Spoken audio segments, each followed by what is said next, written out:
அன்பான தோழமை நெஞ்சங்களே, நமது ஜீவானாவா சிந்தனை பள்ளியினுடைய 383வது மெய்நிகர் மேடை நிகழ்வு இப்போது தொடங்கி நடைபெற்று கொண்டிருக்கின்றது.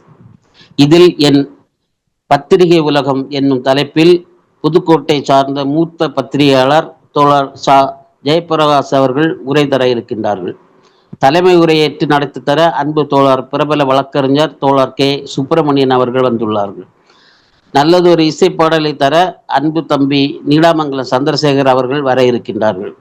கவிதை தர கோவை மண் தந்த அருமை கவிஞர் லாசி அவர்கள் வந்திருக்கின்றார்கள்.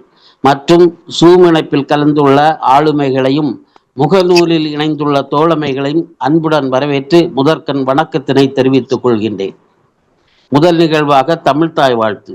தமிழ்தாய் வாழ்த்து பாடல் பாட என்னுடைய அருமை தோழன் அன்பு நண்பன் சைமன் அவர்களை அன்போடு அழைக்கின்றேன். 383வது மெய்நிகர் மேடையில் இணைந்திருக்கும் அனைத்து தொடர்களுக்கும் பணிவான வணக்கங்கள். நீராறும் கடலுடுத்த நிலமடந்தை கிளிலொழுகும் சீராறும் வதனமெனும் திகழ்வரத கண்டமெதிர் தெக்கணமும் அதில் சிறந்த திராவிடனல் திருநாடும் தக்க சிறு பிறை நுதலும் தரித்தனரும் திலகமுமே அத்திலக வாசனை போல் அனைத்துலகும் இன்பமுற எத்திசையும் புகழ் மணக்க இருந்த பெரும் தமிழனங்கே தமிழனங்கே உன் சீரிழமை சிரம் வியந்து செயல் மறந்து வாழ்த்துதுமே வாழ்த்துதுமே வாழ்த்துதுமே. நன்றி தொடர். நன்றி சைமன். தமிழ்தாய் வாழ்த்து பாடியதற்கு மிகவும் நன்றி. அடுத்து கவிதை தருவதற்காக கோவை தந்த இனிய கவிஞர் லாசி அவர்கள் வருகின்றார்கள். சிறந்த கவிஞர். சரி வந்தாச்சா? Okay okay okay okay. அடுத்து இசைப்பாடல் தருவதற்காக நம்முடைய தமிழ்நாடு கலை இலக்கிய பெருமன்றத்தினுடைய திருவாரூர் மாவட்ட செயலாளர் அன்பு தம்பி நீடாமங்கலம் சந்திரசேகர் அவர்கள் வருகின்றார்கள். சிறந்த நாட்டுப்புற பாடகர், இசையமைப்பாளர், ஜீவானாவா சிந்தனை பள்ளியினுடைய இணை இயக்குனர். பாடலின் இனிமையும் வலிமையும் அவர் பாடும்போது நம்மை கட்டி போட்டுவிடும். நான் உண்மையிலே சொல்லுகிறேன், அவருடைய ஆர்வமான மிகுந்த ரசிகன். அவர்களை பாடல் தர வருமாறு அன்போடு அழைக்கின்றேன்.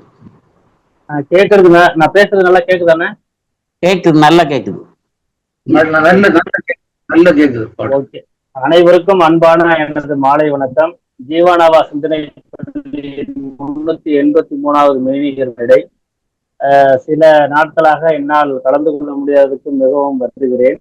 அதே போன்று நிகழ்வில் தொடர்ந்து எங்களுக்கு ஆக்கம் ஊக்கம் வழங்குகின்ற அன்புக்குரிய அண்ணன் எஸ்.கே. கங்கா அவர்கள், இன்று தலைமையேற்று தருகிற அன்புக்குரிய மார்க்சிய அறிஞர் வழக்கறிஞர் சங்கத்தினுடைய தேசிய துணைத் தலைவர் அன்புக்குரிய நமது எழுத்தாளர் KS அவர்கள், அதே போன்று கவிதை சொல்வதற்கு இன்று நான் புதிதாக காண்கிறேன் அன்பிற்குரிய கவிஞர் லாசியா, ஒருங்கிணைப்பு செய்து கொண்டிருக்கின்ற அண்ணன் ஜார்ஜ் அவர்கள், அதே போன்று என் பத்திரிகை உலகம் என்ற தலைப்பில் இன்று பேசவிருக்கிற அன்பிற்குரிய ஜே.பி. ஜெயபிரகாஷ் மூத்த பத்திரிகையாளர் அவர்களுக்கு எனது அன்பும் வாழ்த்தும். இது அன்பிற்குரிய நமது திருவாரூர் மாவட்டம் திருத்துறைப்பூண்டியிலிருந்து நிலாதரன் என்கின்ற ஒரு கவிஞர் எழுதிய பாடல். இதனுடைய இசை வடிவம் என்னுடையதுதான். அந்த ஜீவாவை பற்றிய பாடல், அதை பாடுகிறேன். காலத்தின் நீளத்தில் அணையாத தீபம், காற்றோடு கலந்தாலும் கரையாத ராகம், ஜீவாவுன் புகழ் பாட கண்ணீரும் துடிக்கும், உன் மொழி கேட்டால் எலி கூட புலியாக சிலிர்க்கும்.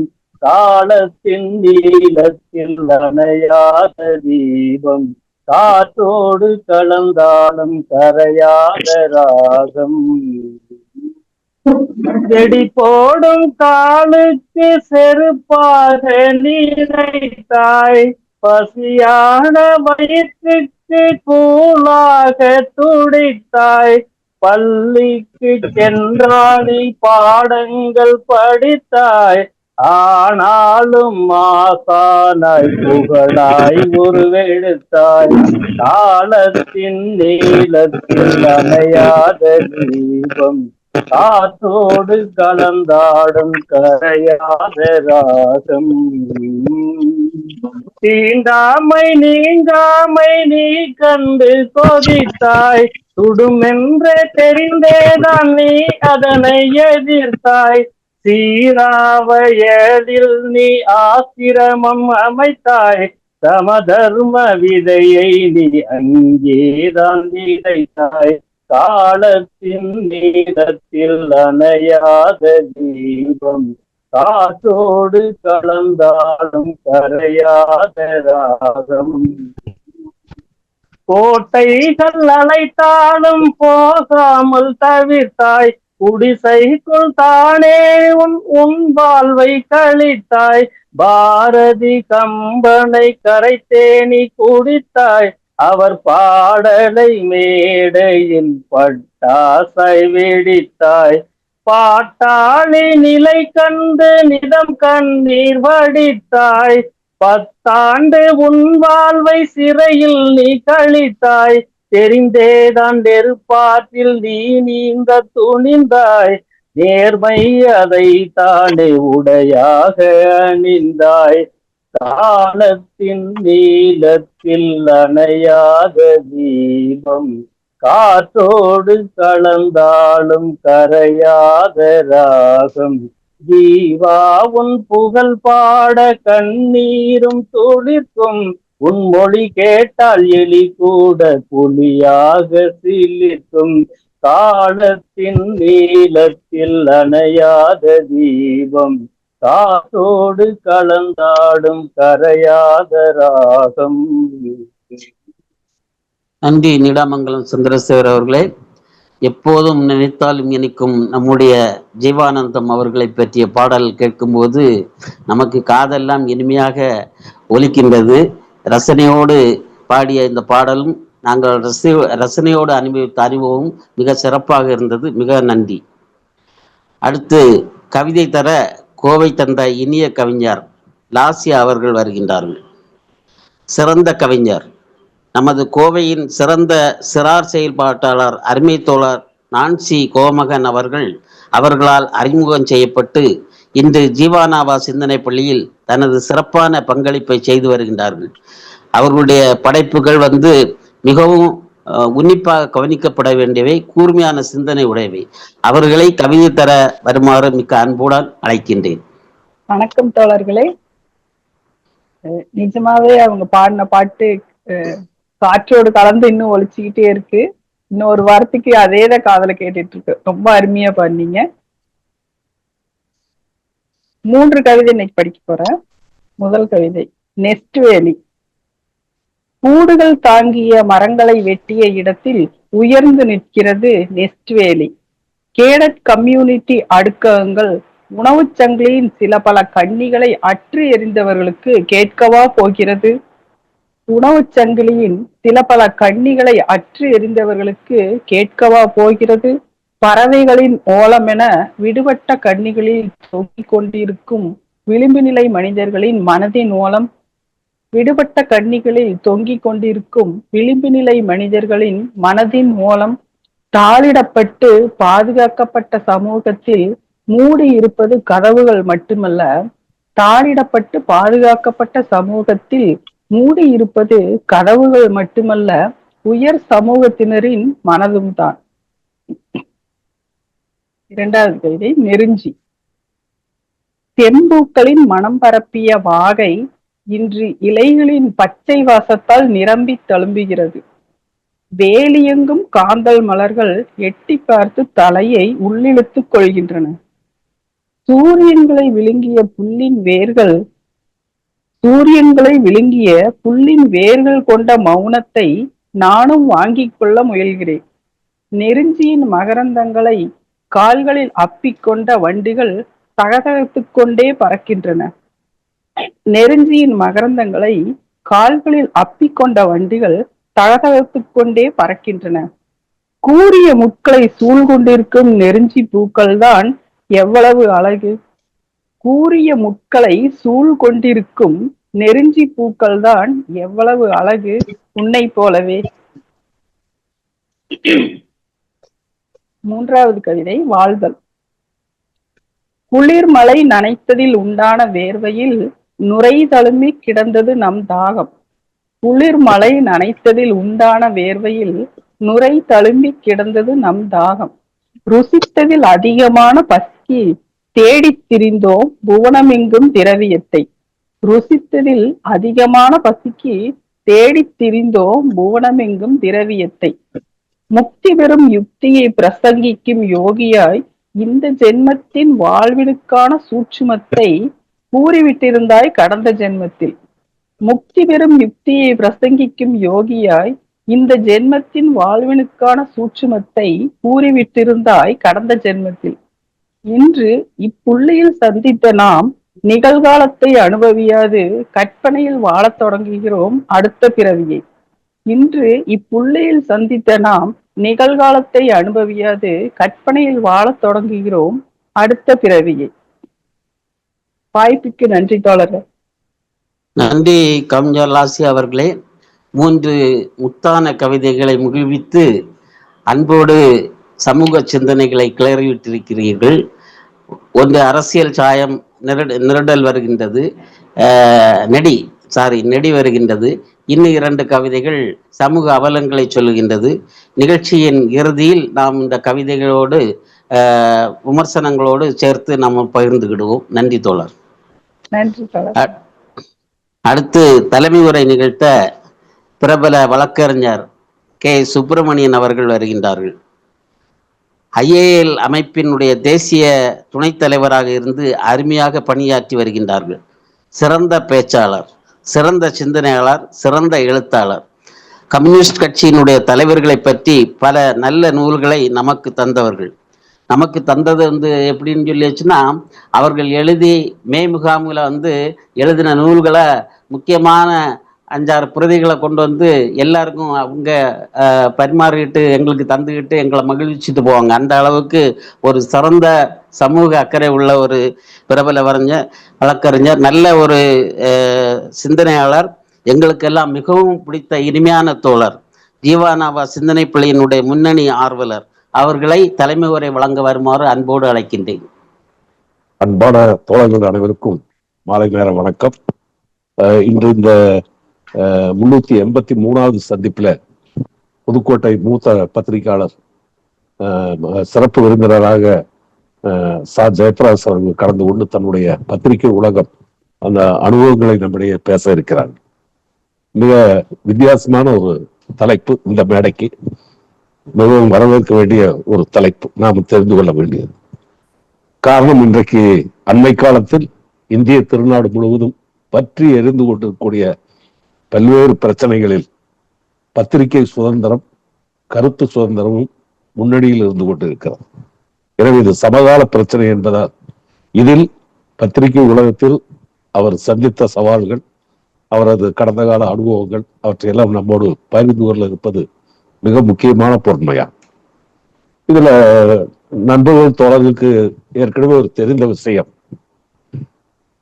எந்த ஒரு ஜனநாயக நாடாக இருந்தாலும் தேர்தல் முறையை ஏற்றுக்கொண்ட, நாடாளுமன்ற முறையை ஏற்றுக்கொண்ட நாடு எதுவாக இருந்தாலும் ஒரு ஜனநாயக அமைப்பினுடைய தூண்கள், 4 தூண்கள் மேல்தான் அந்த கட்டிடமே அமைந்திருக்கிறது என்று சொல்லுகிறார். மேற்குலக நாடுகளும் சரி, இந்தியாவிலும் சரி. அது முதலாவதாக சட்டமன்றமும் நாடாளுமன்றமும் சொல்லக்கூடிய சட்டம் இயற்றக்கூடிய மன்றங்கள், நிர்வாக அமைப்பு, எக்ஸிகியூட்டிவ் என்று சொல்லக்கூடிய நிர்வாக அமைப்பு, நீதித்துறை ஜுடிஷியரி, அதே மாதிரி மீடியா பத்திரிகை உலகம். எனவே இந்த லெஜிஸ்லேட்டிவ், எக்ஸிகியூட்டிவ், ஜுடிஷியரி மற்றும் மீடியா என்று சொல்லக்கூடிய சட்டமன்றங்களும் நிர்வாக அமைப்புகளும் நீதிமன்றங்களும் ஊடகங்களுடைய 4மே முக்கியமான தூண்கள் என்றால் முக்கியமான தூண்கள் என்று சொல்லப்படுகிறது. ஆனா இன்றைக்கு நாட்டில் அரசியல் சட்டத்தின் கீழ் செயல்பட்டு கொண்டிருக்கிற அனைத்து அமைப்புகளுமே கடந்த காலத்துல மிகப்பெரிய சவால்களையும் நெருக்கடிகளையும் சந்தித்துக் கொண்டிருக்கிற காலகட்டத்திலே நாம வாழ்ந்து கொண்டிருக்கிறோம். நம்முடைய அனுபவம் அப்படி இருக்கிறது. இதில் பத்திரிகை துறையும் விதிவிலக்கு அல்ல. பத்திரிகை துறையில் கருத்து சுதந்திரம் என்று சொல்லப்பட்டாலும் கூட, அது தனிநபர்களாக இருந்தாலும் சரி, பத்திரிகையாக இருந்தாலும் சரி, அரசியல் சட்டம் 19(1)A பிரிவில் இருக்கிறதா கருத்து சுதந்திரம் என்று சொல்லுகிறார். இந்த கருத்து சுதந்திரத்துக்கு சில நிபந்தனைகள் உண்டுதான். அதுலயே 2வது பிரிவுல பொது அமைதிக்கு பங்கம் விளைவிக்காமல் இருந்தது, நீதிமன்றங்களை அவமதிக்காமல், நீதிமன்ற அவமதிப்பு இல்லாமல் பேசுவது, எழுதுவது போன்ற ஒரு சில கட்டுப்பாடுகள் இருந்தாலும் கூட, மொத்தத்தில் நம்முடைய அரசியல் சட்டம் 19(1)A பிரிவில் இருக்கக்கூடிய அந்த கருத்து சுதந்திரம் என்பதால் பத்திரிகையாளர்களுக்கு இருக்கக்கூடிய உயிர் நாடி முதுகெலும் என்று சொல்லலாம். இது சம்பந்தமாக சுப்ரீம் கோர்ட் அமைந்த காலத்திலிருந்து 1950 முதல் தீர்ப்பிலிருந்து தலைமை நீதிபதி சாக்லா அவர்கள் முதல் தீர்ப்பு வழங்கின போதே இந்த பத்திரிகை சுதந்திரத்தை பற்றி 1950 பேசப்பட்டிருக்கார். அதற்கு பின்னாலும் சுப்ரீம் கோர்ட் பல்வேறு தீர்ப்புகள், அண்மை காலம் வரை 2 மாசத்துக்கு முன்னால வரைக்கும் ஏராளமான தீர்ப்புகள் இந்த பத்திரிகை சுதந்திரம் சம்பந்தமாக, பத்திரிகையாளருக்கு ஏற்பட்ட நெருக்கடிகள், கைதுகள், தண்டனைகள், பல்வேறு கட்டுப்பாடுகள், அரசாங்கம் விதித்த கட்டுப்பாடுகள் சம்பந்தமாக தீர்ப்புகளை வழங்கி இருக்கின்றன. ஆனால் நடைமுறையில் நாம் பார்த்து கொண்டிருப்பது இன்றைக்கு அறிவிக்கப்படாத எமர்ஜென்சி என்று சொல்றோம். இது ஏதோ அரசியல் மாறுபாடு, எதிர்கட்சிகள் சொல்லுகிற குற்றச்சாட்டு மூலம் நம்முடைய அனுபவமே எமர்ஜென்சியின் போது பத்திரிகைக்கு ஒரு நெருக்கடி இருந்தது என்று சொன்னால், இன்றைக்கு அறிவிக்கப்படாத நெருக்கடி என்று நாம அரசியலில் பேசிக் கொண்டிருக்கிறார்.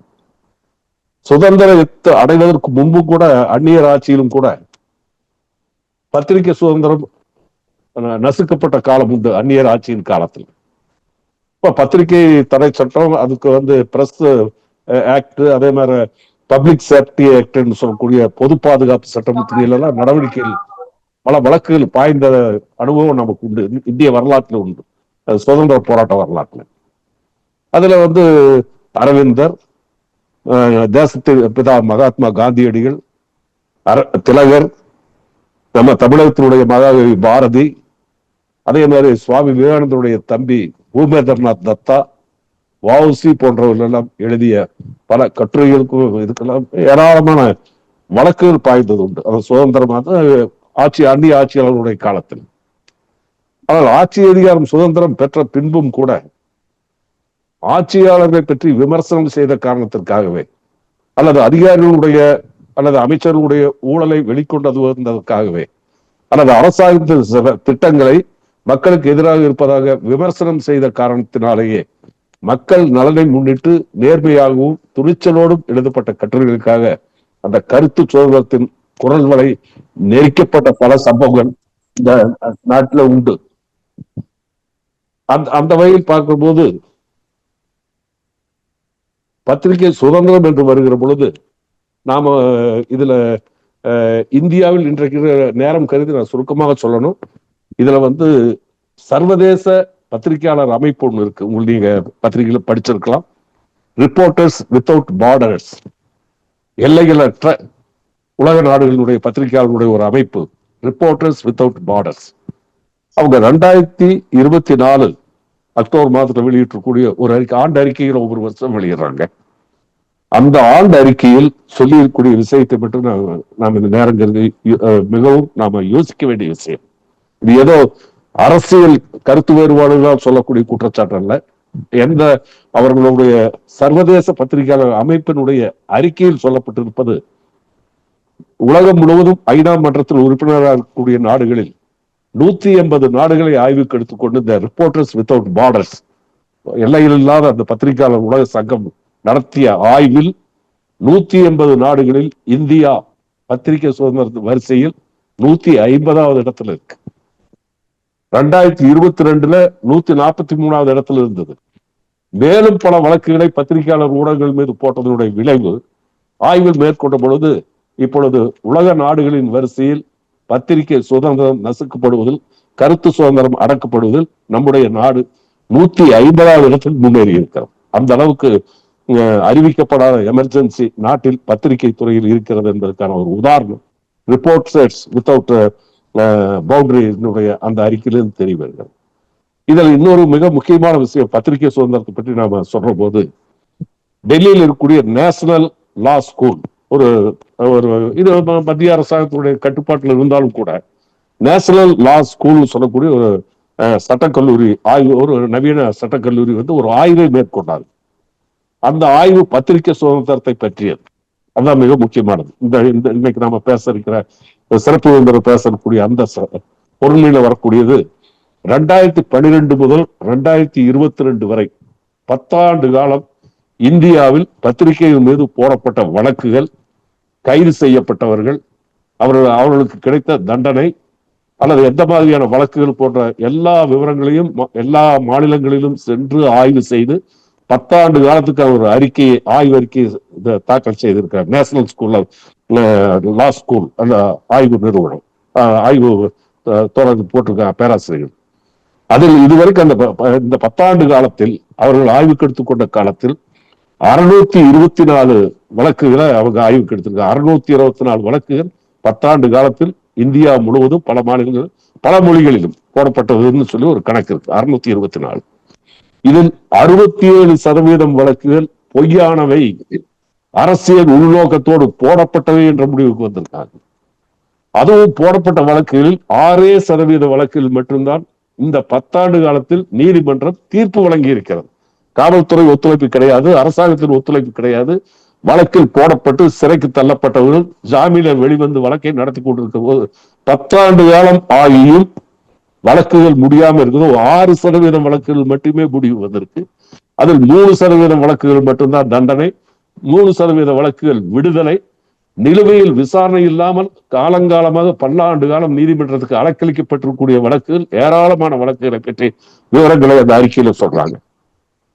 இது மக்கள் போராட்டங்களை பற்றி எழுதியவர்கள், அரசாங்கத்தின் ஊழல் அல்லது அரசியல்வாதிகளுடைய ஊழல், அதிகாரிகளுடைய ஊழலை பற்றி வெளிப்படுத்தியவர்கள், அதே மாதிரி அரசியல் சட்டம் துஷ்பிரயோகம் செய்வதை கண்டித்து விமர்சனம் செய்து எழுதியவர்கள், டெல்லி விவசாயிகளுடைய வரலாற்று சிறப்புக்கு அந்த போராட்டத்துக்கு ஆதரவு தெரிவித்து கட்டுரை எழுதியவர்கள், அதே மாதிரி குடியுரிமை சட்ட திருத்த சட்டம், அதே மாதிரி குடியுரிமை பதிவு சட்டம், இந்த சட்டங்களின் காரணமாக நடைபெற்ற போராட்டங்களை ஆதரவு தெரிவித்து எழுதிய பத்திரிகையாளர்கள், இப்படி பல்வேறு விதமான அரசாங்கம் அந்த வழக்குகளை போட்டு அவர்கள் நீதிமன்றத்துக்கு இழுத்தடித்தார். இதுல 1994 சுப்ரீம் கோர்ட்டு நம்ம தமிழ்நாட்டை சேர்ந்த நக்கீரன் கோபால் போட்ட வழக்குல பத்திரிகையாளர்களின் கருத்து சுதந்திரம் ஒரு அருமையான தீர்ப்பு. அது நக்கீரன் கோபால் வாங்கிய தீர்ப்பு 1994. அது புலனாய்வு பத்திரிகை, அது பல்வேறு காரணங்கள் இருந்தாலும் கூட அந்த தீர்ப்பு மிக அற்புதமான தீர்ப்பு. அது பல முன்பு வந்த தீர்ப்புகள் எல்லாம் அடிப்படையாக வைத்து சொல்லப்பட்ட அந்த தீர்ப்பு, அது பத்திரிகை சுதந்திரம் என்பது பற்றி ஒரு வரையறை செய்திருக்கூடிய ஒரு நல்ல தீர்ப்பு. அதற்கு பின்னால் இப்ப அண்மை காலத்தில் 2023 பெகாசஸ் இஸ்ரேல் நாட்டினுடைய உளவு கண்காணிக்கிற அந்த கருவி சம்பந்தமான ஒரு வழக்கு நடைபெற்றது. அவர்கள் ரகசியமாக மத்திய அரசு ஆய்வு செய்த 183 ஒட்டுக்கேட்கப்பட்ட போன்களில் பதிவு செய்த 6 பேர் பத்திரிகையாளர்கள். அப்ப இந்த பத்திரிகையாளர்கள் மீது இருக்கிற பயம், அவர்கள் அவனுடைய கருத்து சுதந்திரத்தை பறிக்கிற முறையில அவருடைய போன் ஒட்டு கேட்கப்பட்டது பெகாசஸ் என்ற இஸ்ரேல் கருவியின் மூலமா. அந்த வழக்கு சம்பந்தமாக சுப்ரீம் கோர்ட் நியமித்த ஒரு தனிநபர் கமிஷன், சுப்ரீம் கோர்ட் நீதிபதி RV ரவீந்திரன் அவர்கள் நியமிக்கப்பட்டு இந்த பெகாசஸினுடைய ரகசிய இதெல்லாம் ஆய்வுக்கு உட்படுத்தினாங்க. ஆனால் அந்த அறிக்கை இன்று வரை வெளிவரவில்லை. அறிக்கையை வெளியிடுங்கள், பகிரங்கப்படுத்துங்கள் சொல்றதுக்கு ஒரு வழக்கு தாக்கல் ஆகிருக்கு. அப்ப அந்த பெகாசஸினுடைய இது பத்திரிகையாளர் மீது இருக்கக்கூடிய பயம், அந்த கருத்து சுதந்திரம் பறிக்கப்பட்டது. நான் கடைசியாக நேரங்கள் சொல்ல வேண்டிய விஷயம், உத்தரப்பிரதேச மாநிலத்தில் தான் அதிகமான வழக்குகள், நினைச்ச வழக்கு. அவர் முஸ்லீமா இருந்தா அதிக வழக்குகள். முதல்ல அந்த பத்திரிகையாளர் எந்த மதத்தை சார்ந்தவர் என்பதை பொறுத்தது, அல்லது ஆதித்யநாத், யோகி ஆதித்யநாத் அரசாங்கத்தை விமர்சனம் செய்யக்கூடிய யாராக இருந்தாலும் அந்த பத்திரிகையாளர் மீது வழக்குகள் பாய்வதும் சிறையில் தள்ளுவதும் அதிக எண்ணிக்கை யூபி மாநிலத்திலிருந்து தான் பதிவாயிருக்கு. அதில் நேரம் கருதி சொல்ல வேண்டிய ஒரே நான் சொல்லி முடிச்சுக்கிறேன். நீங்க சித்திக் கப்பன், கேரளாவில் சேர்ந்த பத்திரிகையாளருடைய பத்திரிகையில் படிச்சிருப்பீங்க. அந்த பத்திரிகையாளர் பெயர் சித்திக் கப்பன். ஒரு முஸ்லிம் மதத்தை சார்ந்தவர். டெல்லியில 9 ஆண்டு காலம் பத்திரிகையாளர் இருந்திருக்காரு. இந்திய பத்திரிகையாளர் சங்கத்தினுடைய தேசிய துணை செயலாளர், முக்கியமான பொறுப்புல இருக்காரு. அவர் 2020 செப்டம்பர் 14ஆம் தேதி உத்தரப்பிரதேச மாநிலம் அந்த ஹாத்ராஸ்ங்கிற ஒரு கிராமத்துல 19 வயது தலித் பெண் கும்பல் பாலியல் வன்முறைக்கு உட்படுத்தப்பட்டார்கள். அதுல கொல்லப்பட்டார்கள். பாலியல் வன்முறையில் கொல்லப்பட்டார்கள் ஒரு 19 வயது இளம்பெண். அதுல என்னன்னா, உலகம் முழுவதும் எதிர்ப்பு வந்ததுக்கு காரணம், அந்த பெண்ணின் உடல் போஸ்ட்மார்ட்டம் பண்ணப்பட்ட பின்பு குடும்பத்திடம் கூட காட்டாமல் ஒப்படைக்காமல் போலீஸே எடுத்துட்டு போய் நைட்டோட நைட்டா எரிச்சிடுறாங்க.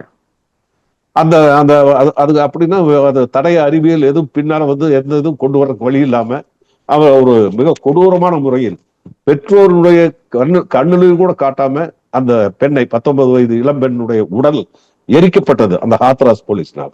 இதை கேள்விப்பட்ட அந்த சித்திக் கப்பன், கேரளாவை சேர்ந்த அந்த நம்ம டெல்லியில ஒர்க் பண்ணிட்டு இருக்கக்கூடிய அந்த பத்திரிகையாளர் தான் இதை கேரள மாநிலத்துக்கு மட்டுமில்ல இந்தியா முழுவதும் கொண்டு வரணுங்கிறதுக்காக நேரடியாக அந்த ஊருக்கு போறாரு ஹாத்ராஸ். அவரை மதுராவில், ஆக்ராவை தாண்டதுமே டாக்ஸியில போயிட்டு இருக்கிறவரை கைது பண்ணி அவர் மேல போட்ட சட்டம் 124A ஐபிசி, ஆட்சியை கவிழ்ப்பதற்கு சதி செய்ததாக. இவர் போறது அந்த வழக்கு விசாரணை பண்ணி பத்திரிகை எழுதிருக்காங்க. 124A வழக்கு போடப்பட்டது. UAPA என்று சொல்லக்கூடிய அன்லாஃபுல் ஆக்டிவிட்டிஸ் பிரிவென்ஷன் ஆக்ட் சொல்றோமே, குற்றவியல் சட்டங்களை தடுக்கும் அந்த சட்டம், குற்றங்களை தடுக்கும் சட்டம், படுமோசமான ஒரு சட்டம், பொடா தடாவையெல்லாம் விட கொடூரமான சட்டம், ஜாமீனே கிடைக்காத ஒரு சட்டம். அதுல அவரை அக்டோபர் 2020 அக்டோபர் மாதத்துல கைது செய்யப்பட்டு மீண்டும் சுப்ரீம் கோர்ட்ல 2023 ஏப்ரல்ல கிட்டத்தட்ட 2 வருடங்கள் 5 மாதம் கழிச்சுதான் ஜாமீனே கிடைச்சது. அப்ப அவர் மேல போட்ட வழக்கு யோகி ஆதித்யநாத்தினுடைய அரசாங்கத்தை இருக்கிற புகழை உலகம் முழுவதும் கெடுக்கிறதுக்காக, இந்தியாவில் கெடுப்பதற்காக திட்டமிட்டு உள்நோக்கத்துடன் மதக்கலவரங்களை, ஜாதி கலவரங்களை தூண்டுவதற்காக அவர் அங்க போயிட்டு இருந்தாருன்னு இந்த போலீஸ் புலிகள் எஃப்ஐஆர் போட்டாங்க. அந்த வழக்குல அது இன்னமும் அந்த வழக்கு முடியாம இருக்கு. பலமுறை அவர் அந்த லாக்அப்ல சித்திரவதை செய்யப்பட்டார்கள். அது ஒரு பெரிய இஷ்யூவா அந்த நான் சொன்ன ரிப்போர்ட்டர்ஸ் வித்தவுட் பார்டர்ஸ் உலக அமைப்பே அதை சம்பந்தமான இயக்கம் நடத்த வேண்டிய கட்டாயம் வந்துருச்சு. அந்த அளவுக்கு அது பத்திரிகை சுதந்திரம் அடக்கி ஒடுக்கப்பட்டது. இப்ப அது அந்த ஹாத்ராஸ் படுகொலை செய்யப்பட்ட அந்த இளம்பெண் அந்த வழக்குல 4 குற்றவாளிகள் 3 பேர் போன மாசம் விடுதலை ஆயிட்டாங்க. ஒரே ஒரு ஆள் மேலதான் அது சாதாரண வழக்கு அவர் மீது.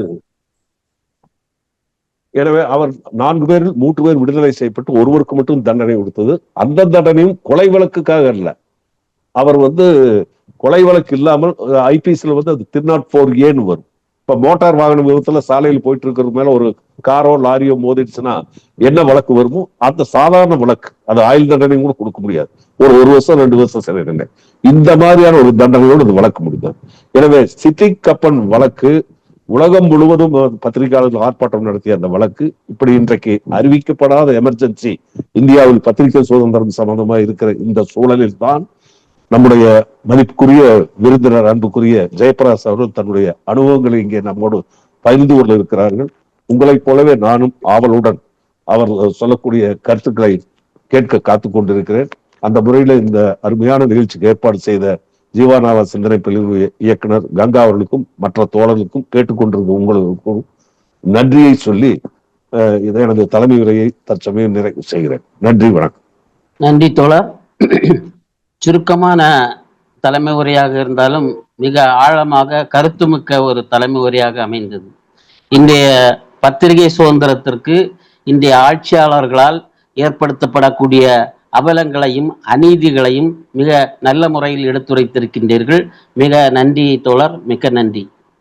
அடுத்ததாக மூத்த பத்திரிகையாளர், தமிழ்நாடு கலை இலக்கிய பெருமன்றத்தினுடைய மாநில முன்னணி தலைவர்களில் ஒருவர், தினமணி பத்திரிகையின் தலைசிறந்த பத்திரிகையாளராக திருச்சியிலும் தற்போது புதுக்கோட்டையிலும் சிறப்பாக பணியாற்றி கொண்டிருப்பவர், ஆற்றல் மிக்க சமூக செயல்பாட்டாளர், விரிந்த அளவிற்கு இடதுசாரி இயக்கங்களில் தன்னை இணைத்து கொண்டு செயலாற்றுபவர், நாட்டு நடப்பு விஷயங்களை எல்லாம் மிக கூர்மையாக அறிந்து செயல்படும் ஆற்றல் மிக்கவர்.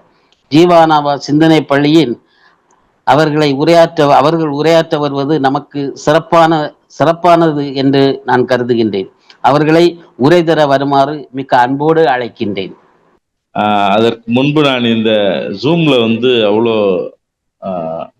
அனுபவம் இல்லை. என் செல்ல என்னென்ன ஆச்சுன்னு தெரியல, நடுவில் கட்டாயி போச்சு, மன்னிச்சுங்க. தொடர் நீங்க எந்த அளவுக்கு சரி சரி அப்படி வச்சுக்கலாம் அளவிற்கு நான் என்னுடைய உரையை முடித்த பிறகு அதை மூத்த வழக்கறிஞர் மரியாதைக்குரிய தொழில் இப்ப நான் 1999 திருச்சியில் ஃபாதர் அமுதனடிகளின் நிறுவனத்தில் இதழியல் படிப்பை முடித்துவிட்டு முதலாக காலை கதிர் பத்திரிகையில் என்னுடைய பணியை போன்ற ஊரில் வேலை பார்த்தேன். அதுக்கு மேல பிறகு மீண்டும் திருச்சிக்கு வந்த நேரத்துல நான் நம்முடைய இயக்க பணிகளோடு சேர்ந்து புதிய முகம்னு ஒரு வார இதழ் ஒன்ன நடத்தினேன். ஒரு 4 பக்கம் 6 பக்கம் நினைக்கிறேன். ஆமா, உள்ளூர்ல மட்டும் அது சர்க்குலேட் பண்ணிட்டு ஒரு ஆர்வ கோளாறில் நான் தொடங்கிய வேலை அது. அதன் பிறகு கரூர்ல இருந்து நண்பர்கள் அழைத்தார்கள். கரூர்ல உள்ளூர் தொலைக்காட்சி, கரூர் டிவி என்கிற ஒரு உள்ளூர் தொலைக்காட்சி, அன்னைக்கு உள்ளூர் தொலைக்காட்சிகள்லாம் மிக பிரம்மாண்டமாக இருந்த காலம் அது. எங்களுக்கு மட்டும் 1.5 லட்சம் சப்ஸ்கிரிப்ஷன் இருக்கும், வீட்டுக்கு வீடு கனெக்ஷன்ஸ் இருக்கும். மற்ற தொலைக்காட்சிகளை தாண்டி எங்களுக்கு பிரம்மாண்டமான வரவேற்பு இருக்கும், பயம் இருக்கும், எல்லாமே இருக்கும். அந்த நேரங்கள்ல இந்த மணல் கொள்ளை, சாயப்பட்டறை விஷயங்கள் எல்லாத்தையுமே ஹேண்டில் பண்ணோம். அப்போ அந்த சாயப்பட்டறை உரிமையாளர் சங்கத்தினர் போலீஸ் காவல்துறையில் ஒரு முக்கியமான அம்சம் இந்த சன் டிவி காரனையும் இந்த கரூர் டிவி காரனையும் உள்ள விடாதீங்க, நாங்க பிரச்சனையை சுமூகமா முடிச்சிடறோம்னு சொல்லலாம். ஒரு கட்டத்துக்கு மேல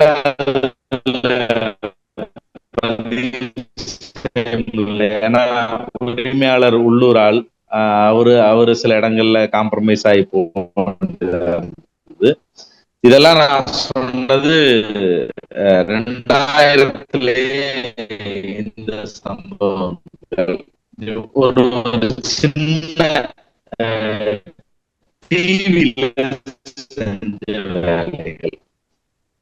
அதன் பிறகு அதே ஊர்ல அந்த டிவில இருக்க முடியாம அதுக்கு ஒரு முக்கியமான காரணம், நாங்க அங்க ஒரு பெரிய மாநாடு நடத்தினோம். இன்றைக்கு இப்ப ரொம்ப சீரியஸா சனாதன விஷயங்களை பேசுறோம் இல்லையா, அன்னைக்கே அங்க கலை இலக்கிய பெருமன்றத்திலே ஒரு மாநாடு நடத்தினோம். தொடங்கி வச்சது தோழர் சுப்பராயன், முடிச்சு வச்சது தோழர் திருமாவளவன், நடுவுல மணியரசன். இது ஒரு மாதிரியான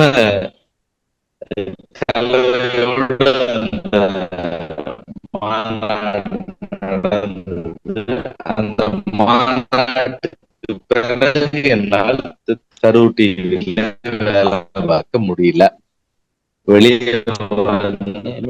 வெளியே அனுப்பிட்டாங்க, வந்தாச்சு. ஒரு சாலை என்ற பெயர்ல ஒரு புத்தக நிலையம் ஒன்றை அண்ணாச்சி பொன்னிலன் அவர்கள் ஒரு கடிதத்தை எங்கள் ஆசிரியருக்கு அனுப்பினார். இந்த கடிதத்தோடு செய்தி வெளிவர செய்யவும் மாநில மாநாட்டு நேரத்துல அண்ணாச்சி பொன்னிலன் அவர்கள் ஒரு கடிதத்தோடு அழைப்புதலை எங்கள் ஆசிரியருக்கு அனுப்பி வச்சிருந்தாரு. அந்த கடிதத்தோடு ஒரு ஆசிரியர் விரிவான செய்தி கொடுக்கவும் அப்படின்னு சொல்லி அந்த கடிதமும் அழைப்புதலும் என் கைக்கு சேர்ந்துருச்சு. அவ்வளவுதான், நம்ம அதுக்கப்புறம் பூந்து விளையாண்டாச்சு. மாநில மாநாட்டு செய்தி முழுக்க ஒரு பக்கம்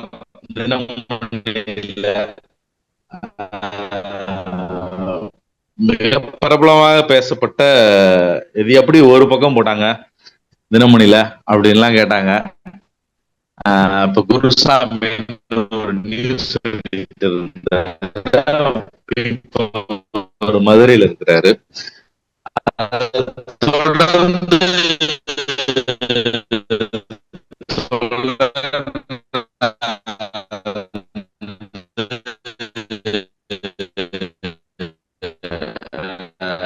தருமபுரி பணி மாறுதல், 9 ஆண்டுகள் திருச்சி முடிச்சுட்டு மறுநாள் நான் வந்து மீண்டும் புதுக்கோட்டைக்கு. நெட் அடிக்கடி பிரச்சனையா இருக்கு. நான் சில விஷயங்களை மட்டும் தருமபுரி போன உடனே நான் பார்க்கணும் அப்படின்னு நினைச்ச இடம், நான் போறதுக்கு ஒரு ஓராண்டு உங்களுக்கு தெரிஞ்சிருக்கும். நாயக்கன் கொட்டாயை நான் பார்க்கணும் அப்படின்னு சொல்லி என் போட்டோகிராஃபரை கூட்டிட்டு போறேன். அவர் அழைச்சிட்டு போறாரு. அந்த ஊர் வந்து ஒரே ரோடு, லெஃப்ட் சைட்ல வந்து இளவரசனோட வீடு, கொஞ்சம் தூரம் கடந்து போனா திவ்யாவோட வீடு. 2 தெருவுலையும் எந்த வித்தியாசத்தையும் என்னால் பார்க்க முடியல. அங்க வசித்த 2 சமூக மக்களிடமும் எந்த வித்தியாசத்தையும் என்னால பார்க்க முடியல. அவங்களோட பேச்சு, அவங்களோட நடை உடை, அவங்களோட வீடு, அவங்களோட வேலை, எல்லாமும் கிட்டத்தட்ட ஒரே மாடலா தான் இருக்கு. ஆனாலும் அங்க அவ்வளோ பெரிய பிரச்சனை வெடிச்சு கிளம்பிச்சு. ஒரே ஒரு நாள் திவ்யாவை சந்திச்சேன், ஆனா முழுசா பேச முடியல. கூட 2-3 பேர் இருந்தாங்க. அப்புறம் அந்த இளவரசன் இறந்து போன இடம், அந்த பாடி கிடைச்ச இடம், அந்த ரயில்வே ட்ராக், இந்த விஷயங்கள்லாம் பார்த்தோம். அங்க எம்எல் டீம் ரொம்ப சீரியஸா இருந்த இடம் அது, அந்த ஊரு. பாலனுடைய நினைவு இடமெல்லாம் அங்க இருந்தது. அப்புறம் ஏன் இவ்வளவு பெரிய சண்டை வந்தது அப்படின்னு கேட்டேன். நான் என்னோட கேள்வி அதுவாதான் இருந்தது. அப்புறம் அதை கேட்டதுக்கு பிறகு நாங்க வந்து பாக்குறோம்னு சொல்லி அலுவலகத்துக்கு எல்லாம் எம்எல் ஆட்கள் நிறைய பேர் வந்தாங்க. இப்ப நாங்க கொஞ்சம் தொய்வாயிட்டோம், அதனாலதான் அங்க வந்து அமைப்பு இல்ல, சாதியவாதிகள் உள்ள பூந்துட்டாங்க, அதனால ஒரு பெரிய கலவரம் உண்டாயிடுச்சு. அதை வந்து தடுக்கவே முடியல. நாங்கள் எங்களுடைய கீழே இருக்கிற ஊழியர்கள், எம்எல் ஊழியர்களுமே கூட பிரிந்து நின்றதை பார்க்க முடிஞ்சது. ரொம்ப சங்கடமான விஷயமா இருந்ததுன்னு தோழர் சித்தன் எல்லாம் வந்து சொன்னாங்க. இப்படி ஆனா அந்த இடத்துல நான் வந்து சில விஷயங்களை பதிவு பண்ணும்போது மற்ற பத்திரிகையாளர்கள் பார்க்கிற பார்வை கோணம் இருக்கு இல்லையா, அதுல வந்து நிறைய வித்தியாசங்களை நான் பார்த்தேன். நான் திருச்சியில 9-10 வருஷம் வேலை பார்த்திருந்தாலும் இப்படி எந்த டர்ன் அவுட்டும் நான் இங்க பார்க்க முடியல. என்னால அங்க வந்து மற்ற நிருபர்கள், சக நிருபர்கள் வந்து என்ன ஜேபி மட்டும் இதை திருப்பி இதை எழுதிட்டே இருக்காரு, என்னது அந்த ஆர்ப்பாட்டம் நடக்குது அவ்வளவுதான், ஒரு 10 பேர் சேர்ந்து ஒரு ஆர்ப்பாட்டம் பண்றாங்க, அவர் மட்டும் பெரிய படமா போடுறாரு, கலர் படமா போடுறாரு, செய்தி பெருசா போடுறாரு, மற்ற பேப்பர்ல எல்லாம் வரவே வராது, சிங்கிள் காலம் கூட வராது. அப்படி ஒரு சிக்கலை பார்த்தேன். அதே மாதிரி அந்த பாலன் அப்பு நினைவு நாட்கள்ல வந்து எல்லா எம்எல் டீம், இடதுசாரி அமைப்புகள் எல்லாம் போய் நினைவஞ்சலி செலுத்துற செய்தியை நான் மட்டும் தான் போடுவேன், வேற யாரும் போட மாட்டாங்க. ஏன் அதுல போடுறதுல என்ன தப்புனா மத்த எந்த பேப்பர்லயுமே வராது. இப்படி ஒரு பெரிய ஏதோ ஒரு டிஃப்ரெண்டா நம்மளை பாக்குற ஆரம்பிச்சிட்டாங்க அந்த ஊர்காராட்கள். இத கடந்து நான் வந்து அங்க தருமபுரியில வந்து கோட்டூர் மலை, அலக்கட் மலைன்னு ஒரு இன்டீரியர் மலைகளை ஏறி இறங்கி இருப்பேன். அந்த பகுதியில வந்து கிட்டத்தட்ட 3 மணி நேரம் நடந்தே போகணும். அங்க சாலை வசதி கிடையாது, மேல எந்த வசதியுமே இருக்காது. ரொம்ப ரேரா சில வீடுகள் வந்து கான்கிரீட் கட்டடங்களா இருக்கும், மீது எல்லாமே குடிசைகளா தான் இருக்கும்.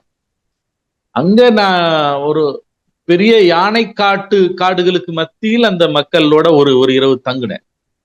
உங்களுக்கான பிரச்சனைகளை சொல்லுங்க. நம்ம கீழ இருந்து பாக்குறது வேறையா இருந்தது, ஏன் அந்த மக்கள் அப்படி இருக்காங்க, கீழே இறங்கி வந்துட வேண்டியதானே அப்படின்லாம் நிறைய கமெண்ட்ஸ் இருக்கும். அவங்க வர மறுக்கிறாங்க, அங்க சௌரியமா வந்து இயற்கை வளத்தை கொள்ளையடிச்சிட்டு இருக்காங்க அப்படின்லாம் சொன்ன கமெண்ட்டை நான் அங்க நேர் மாறான விஷயங்களை பார்த்தேன்.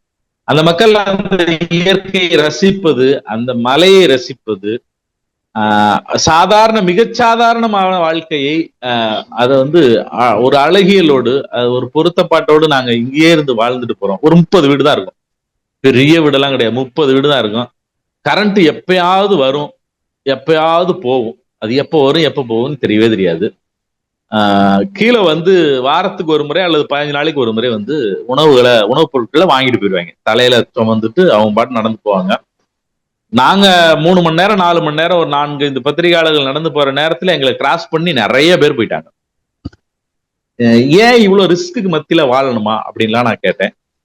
ஒரு வீடு, ஒரு குடிசை வீடு, அந்த வீட்டை சுத்தி ஒரு அகழி போல ஒரு ட்ரென்ச் வெட்டி வச்சிருக்கிறாங்க.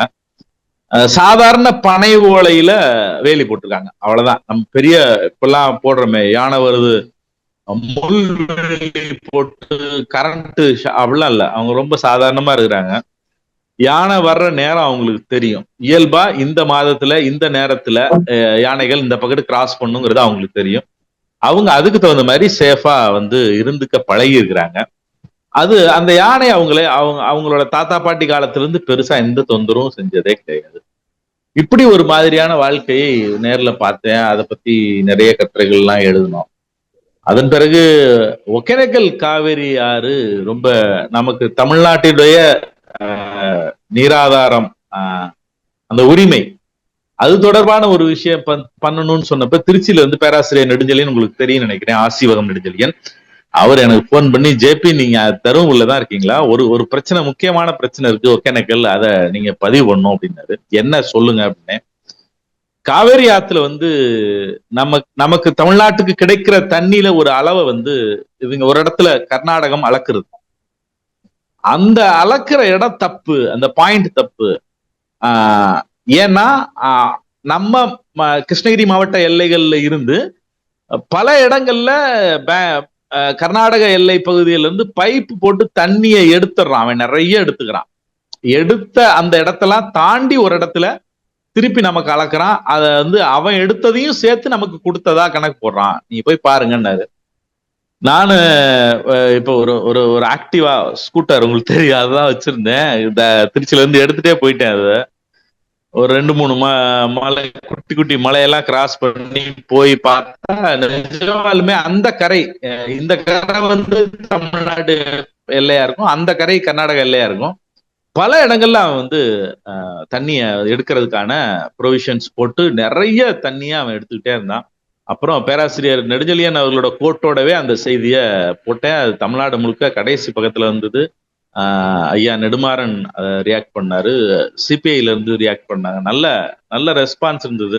ஆனாலும் இன்னமும் அந்த அளவெடுக்கும் முறைய வந்து நாம கர்நாடகத்தோட பேசவே இல்லை. அது அப்படியே ஒரு மாதிரி போயிட்டு தான் இருக்கு.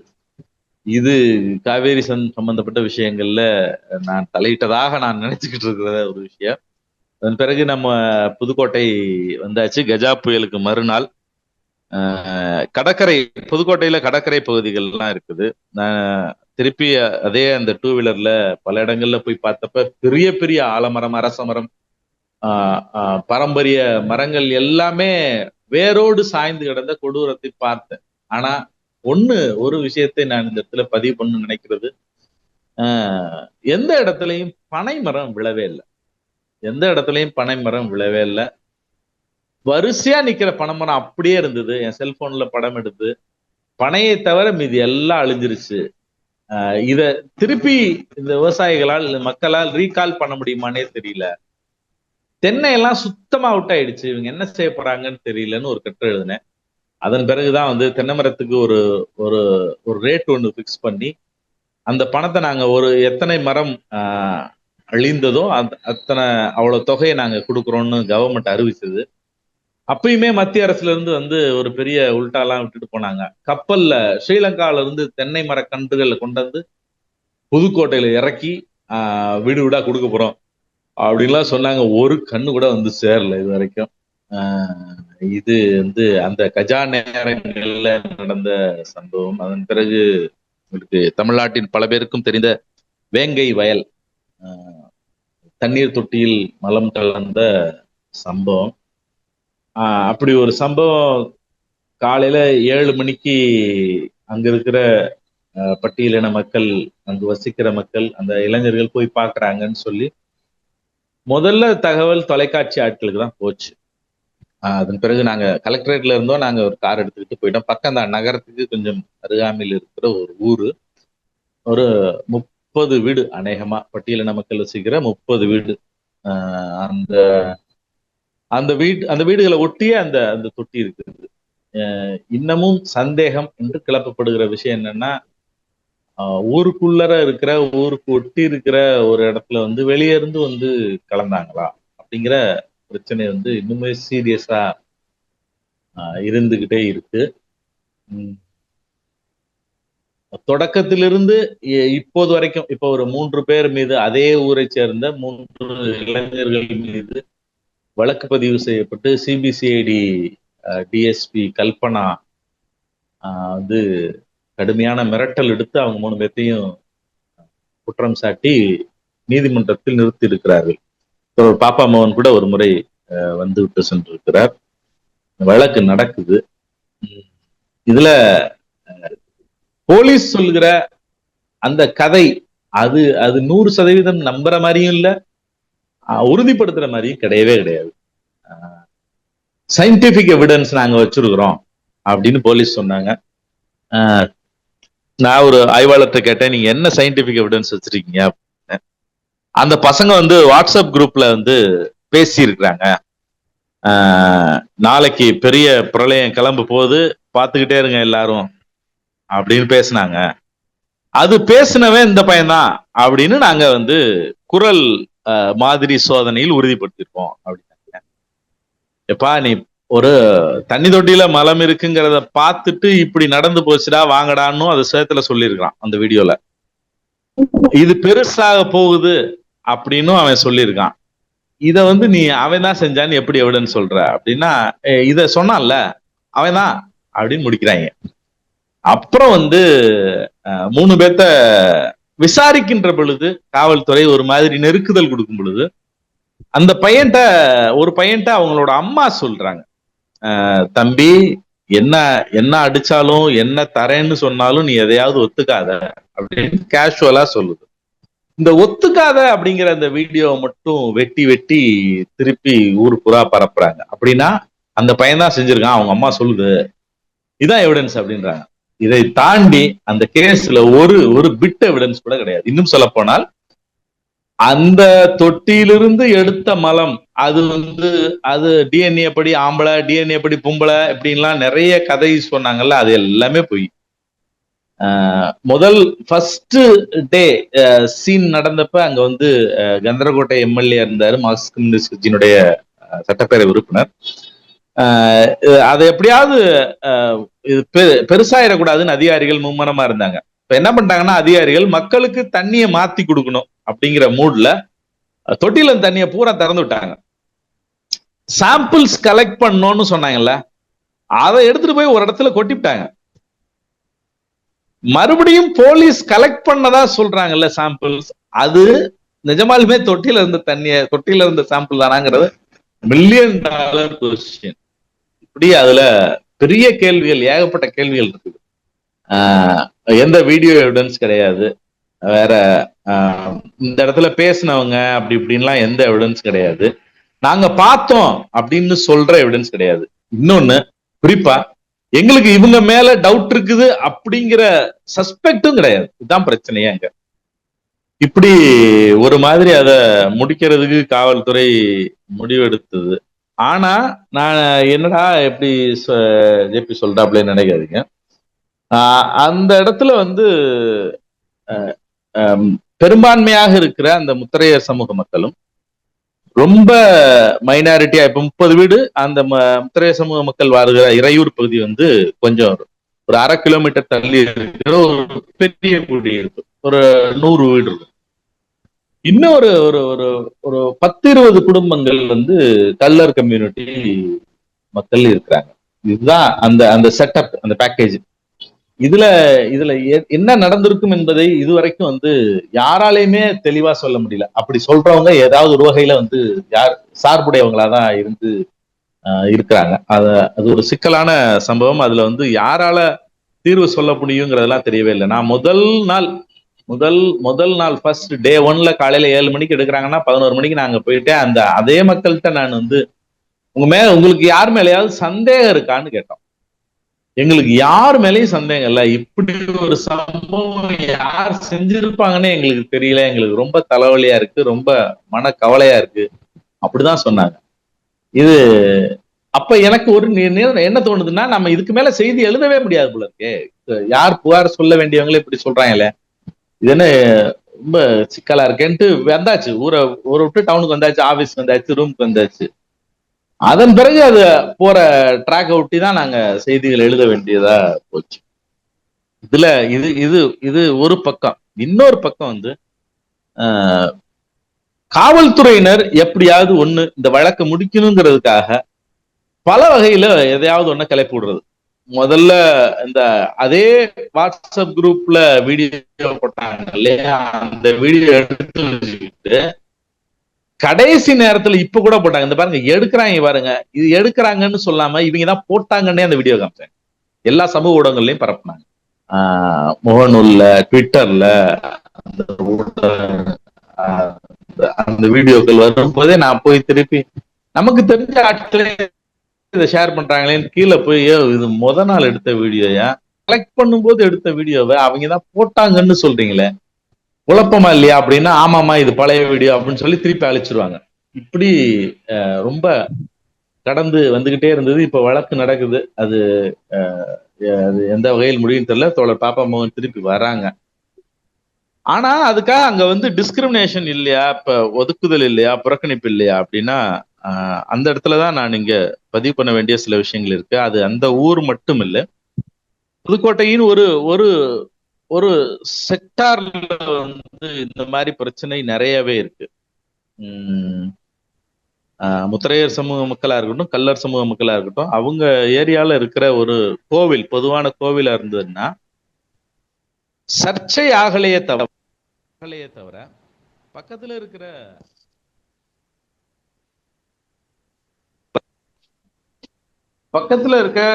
சிறுபான்மை எண்ணிக்கையில் இருக்கிற தலித் மக்கள், பட்டியலின மக்கள் வந்து அந்த ஊருக்குள்ள ஒரு ஒரு ஒரு கோவில் இருக்குது அப்படின்னு சொன்னா அந்த கோவிலோட ஒரு மண்டபம், முன் மண்டபம் அல்லது ஒரு வேப்ப மரம் இருக்கும். அதுக்கு அங்கிட்டு நாங்க போனது இல்ல. அது ஏன் அவங்க விடலையாங்கிறது எங்க பரம்பரை அளவுக்கே தெரியாது. எங்க அப்பா கிட்ட தான் கேட்கணும். நாங்க ஏன் போகல அப்படிங்கிறது எங்களுக்கு தெரியாது. வழக்கமா இதோட நின்னுக்குவோம், மீதி திருவிழா நடக்கும் அப்படின்னு எனக்கு தெரிஞ்ச ஒரு 10-20 கிராமங்கள்ல இதை ரொம்ப சாதாரணமா சொல்கிற படித்த பெண் குழந்தைகள். நீ என்னமா படிச்சிருக்க? நான் டிகிரி படிச்சிருக்கேன். நீ கோயிலுக்குள்ள போயிருக்கியாப்பா? இல்ல, இதோட நின்னுக்குவோம் சார், நாங்க திரும்பிடுவோம், இதுக்கு அங்கிட்டு நாங்க போக மாட்டோம், அது ஏன் போகலன்னு எங்களுக்கு தெரியாது அப்படின்றாங்க. இப்படியான இதை ஒட்டி அதே வேங்கை வயல்ல பிரச்சனை கிளம்பி இருக்கலாமோ அப்படின்னு ஒரு, ஏன்னா அந்த இறையூர் பகுதியில ஒரு ஐயனார் கோவில் இருக்கு. அந்த ஐயனார் கோவில்ல உள்ள விடலங்கிற ஒரு பிரச்சனை. இது எப்ப இந்த வேங்கை வயல் ரொம்ப சீரியஸா ஆச்சுன்னு சொன்னா, அவங்க ஸ்பாட்டுக்கு போறாங்க மறுநாள். அப்ப அந்த மக்கள் கூட்டிட்டே போயிடுறாங்க. இறையூர் கூட்டிட்டு போய் இந்த கோவிலுக்கு எங்களை உள்ள விடுறது இல்லை அப்படின்னு சொல்லிடுறாங்க. அப்போ வந்து இந்த அம்மா கதவை தரங்கன்னு சொல்லுது. சாவி இல்லைன்றாங்க. சாவி இல்லைன்னா நான் கலெக்டர் வந்திருக்கிறேன், பக்கத்துல எஸ்பி இருக்கிறாரு, ஆர்டிஓ இருக்காங்க, தாசா இருக்காங்க, போலீஸ் இருக்காங்க, சாவி இல்லைன்னு சொல்றீங்களே அப்படின்னு ஒரு சத்தம் போட்டதுக்கு அப்புறம் சாவி வருது. சிக்கல் என்ன ஆகி போச்சுன்னா, அங்க ஒரு அம்மா சாமி ஆடிக்கிட்டு, உள்ள அதிகாரிகள் எல்லாரும் இருக்கிறாங்க, வெளியே வாங்கடி எச்சக்கல நாய்களான்னு சொல்லி சாமி ஆடிக்கிட்டு, சாமி ஆடின மாதிரி அல்லது சாமி ஆடிக்கிட்டு ஏதோ ஒண்ணு. அங்கதான் பிரச்சனை சீரியஸ் ஆன உடனே கலெக்டர் வெளியே வந்து யார சொன்னம்மா அப்படின்னு கேட்டுச்சு. உங்களை தாண்டி சொன்னேன்னு. அவ்வளவுதான், பக்கத்துல எல்லாரும் இருக்கிறாங்க, எல்லாம் எவிடன்ஸ்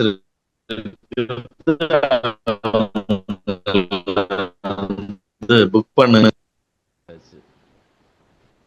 அது பக்கத்துல இருக்க ஒரு டீ கடையில வந்து இரட்டை கோலை முறை இருக்குன்னு ஒரு ஏற்பட்ட கம்ப்ளைண்ட். அதை போய் நேர்ல பாக்குறாங்க. உள்ள வந்து கிளாஸ் டம்ளரும் இருந்தது, கண்ணாடி டம்ளரும் இருந்தது, எவர் சில்வர் டம்ளரும் இருந்தது. இது ஏன் ரெண்டா வச்சிருக்கீங்கன்னு அவங்க கேட்டாங்க. அவங்களுக்கு உடனே சரியான பதில் சொல்ல தெரியல. அவங்களையும் புக் பண்றாங்க. இதை ஒட்டிதான் அந்த வேங்கவேல் இஷ்யூ இன்னும் கொஞ்சம் சீரியஸா போனது. நீங்க இதே மாதிரி வேங்கவேல்ல மட்டும் இருக்கா அப்படின்னா, அதை ஒட்டி இருக்கிற அறந்தாங்கி வரைக்கும் உள்ள எல்லா போன்ற சிக்கல் இருந்துச்சு, இன்னுமே இருக்கு. இதுல வந்து அக்செப்ட் பண்ணிக்கிற ஒரு சூழல்ல வந்து கீழன மக்கள் இவ்வளவு நாள் இருந்தாங்க. இப்ப திருப்பி இது ஏன் அப்படின்னு கேட்கும்போது அது ஒரு சிக்கலான குரலாக அவங்களுக்கு மத்த சமூக மக்களுக்கு தெரியும். இது இது ஒரு பார்ட்டு. இன்னொரு பார்ட் நான் வந்து இந்த இடத்துல சொல்லணும்னு நினைக்கிறது, புதுக்கோட்டை மாவட்டத்தினுடைய எல்லை திருச்சி மாவட்டத்தினுடைய எல்லையில மாத்தூர்னு ஒரு ஊர். அந்த ஊர்ல யூடியூப் சேனல்ல திடீர்னு வந்து ஒரு பட்டியலின சமூகத்தை சேர்ந்த பஞ்சாயத்து தலைவர் அவர் வந்து இன்னமும் பிணமெறிகிறார் அப்படி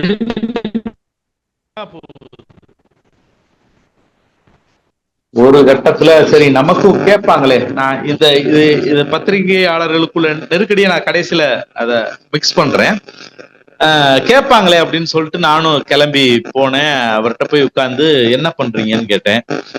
பஞ்சாயத்து தலைவருங்க அப்படின்னாரு.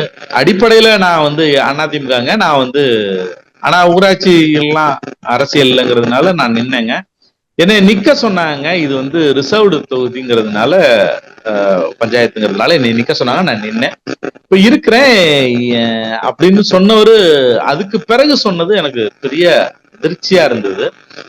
அவர் என்ன சொன்னாருன்னா, நான் இப்ப பஞ்சாயத்து தலைவர் ஆயிட்டேன், இந்த வேலையை யார் செய்யறது? ஒரு 10 கிராம பணம்லாம் அப்படியே வீணா போயிருமே, யார் செய்யறது? யாருமே செய்ய மாட்டாங்க, நாம தானே செய்யணும் அப்படின்னு அவரு ரொம்ப அத வந்து பெருமையா உலகாங்கிதத்தோட சொல்றாரு. சரி, இதுல உங்களுக்கு ஏதாவது டிஸ்கிரிமினேஷன்ஸ் இருக்கா? அது வந்து அந்த வேலையை செய்யும் போது உங்களை என்ன செய்வாங்க, எப்படி பேசுவாங்க, எப்படி பழகுவாங்க அப்படின்னா அவர் வந்து சொல்றாரு, அப்படிதாங்க பேசுவாங்க, அதனால என்னங்க, நாம அவங்கள அந்த நேரத்துல போய் சண்டை அவங்க என்ன சொல்றாங்கன்னு என்ன சொல்லிட்டு நாம சரிங்கயான்னு சொல்லிட்டோம்னா பிரச்சனை அதோட சரியா போயிருங்க சார். இல்லைன்னா ஏன் சார் நாம வளர்க்கணும் அப்படின்னு கேட்கிறாரு. ஐயோ, இது அப்படியான மனநிலையில தான் அவர் இருந்தாரு. எனக்கு இந்த செய்தியை எப்படி கொடுக்கறதுன்னே தெரியல. இது கொடுத்தே ஆகணுமா, இது என்னடா துயரமாச்சு அப்படின்னு சொல்லி பதிவு பண்றதுக்காக மட்டும் அந்த செய்திய கொடுத்து ஒரு மாதிரி முடிச்சேன். இப்படிதான் இந்த பகுதிகளில் நான் பார்த்த வரைக்குமான சாதிய சமூக பிரச்சனைகள். இன்னொன்னு வந்து பாலியல் ரீதியான தொந்தரவுகள். நீங்க இங்க வந்து பாத்தீங்கன்னா போக்சோ ஆக்ட்ல கேஸ் போடுற கேசஸ் வந்து புதுக்கோட்டையில ஒரு செக்டார் ஒரு பகுதியில நிறைய இருக்கு. இது என்ன வழக்கு நிறைய போட்டுக்கிட்டே இருக்காங்களே, இது எப்படி அப்படின்னா இது ரெகுலரா நடக்கிறது. இவ்வளவு நாள் வந்து இந்த மீடியாக்கெல்லாம் வராம இருந்தாங்க, நீங்க தான் இப்ப வர ஆரம்பிச்சிட்டாங்க. டிவிக்கள் பெருகின உடனே 24 மணி நேரம் ஏதாவது செய்தி கொடுக்கணுங்கிற காரணத்துக்காக ஒரு கேஸ் போட்ட உடனே கடக்குன்னு கீழே ஓட்டி விட்டுறீங்க. போக்சோவில் ஆசிரியருக்கு இது, தமிழ் ஆசிரியருக்கு இது அப்படின்னு ஓட்டி விட்டுறீங்க. மற்றபடி பல நேரங்கள்ல நாங்க இங்க வந்து காம்ப்ரமைஸா போயிடுவோம். வழக்குன்னே போவாது. போக்சோ ஆக்ட் வந்த ஒருபாடு தான் வழக்குன்னு வருது. இதெல்லாம் ஊர் பஞ்சாயத்திலேயே சரி பண்ணிடுவோம். இது தொடர்பா நம்ம ஒரு செய்தி போடணும் அப்படின்னு சாதாரணமா இன்று ஒருத்தர் கைது, அவர் சிறையில் அடைக்கப்பட்டார். அந்த பெண் வந்து ஹோமுக்கு கொண்டு போகப்பட்டாங்க. அந்த குழந்தைய வந்து திருச்சியில இருக்க ஹோமுக்கு அனுப்புனாங்க. இப்படி போன்றதை தாண்டி போக்சோ வழக்குகள் அதிகமா நடக்குது. அதிக பத்திரிகை நிருபர்களே கிட்டத்தட்ட முன்னாடி சொன்னேன்ல, இந்த கோவில்கள் அனுமதி மறுப்புல வந்து மக்கள் எப்படி இயல்பா எடுத்துக்கிறாங்களோ அப்படியான மனநிலையில எதுக்கு இதை குறிப்பிடணுமா, இது பெரிய விஷயமா அவசியம் இல்லையா அப்படின்லாம் சொன்னதை கடந்துதான் இப்ப போயிட்டு இருக்குது. இதுல நான் ஒரு ஒரு கிட்டத்தட்ட ஒரு கன்க்ளூஷனுக்கு வரலான்னு பாக்குறேன்.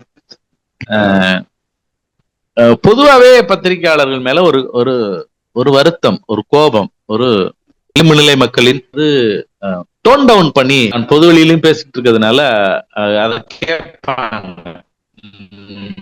நீங்க சில விஷயங்களை விட்டுட்டு போயிடுறீங்க, கடந்து போயிடுறீங்க, இன்னும் மூர்க்கத்தனமாக பேசுகிறவர்கள் நீங்க வந்து நீங்க மறைக்கிறீங்க அப்படின்லாமும் சொல்லுவாங்க. இது நாங்க மாவட்டங்கள்ல வேலை செய்கிற சென்னை போன்ற தலைமையிடம் தாண்டி மாவட்டங்களில் வேலை செய்கிற நிருபர்கள் எதிர்கொள்கிற மிகப்பெரிய பிரச்சனையா தான் இருக்கு. ஒரு பெண், ஒரு குழந்தை பெருசா வர்றதும், அந்த செய்தி ஃபாலோ பண்ணப்படுறதும் நீங்க கவனிச்சிருக்கலாம். ஆனா நம்ம ஊர்ல பக்கத்து ஊர்ல ஒரு கிராம பகுதிகள்ல பாலியல் வன்கொடுமை, பாலியல் வன்புணர்வு, பாலியல் வன்முறை, இந்த செய்தி எல்லாம் ரெக்கார்ட் பண்ணப்படாமல் வரும், கண்டிப்பா வரும். ஆனா 4ஆம் பக்கம் 5ஆம் பக்கத்துல பாட்டம்ல கீழே தொடர்ந்து அப்படி நேரங்கள்ல ஏன் இந்த செய்தி நாங்க அதுக்கு பெரும்பாலான நேரங்கள்ல எடிட்டோரியல்ல ஆசிரியர்கள் இடம் இல்ல, இஷ்யூவா ஆக்க வேண்டாம் அப்படிங்கிற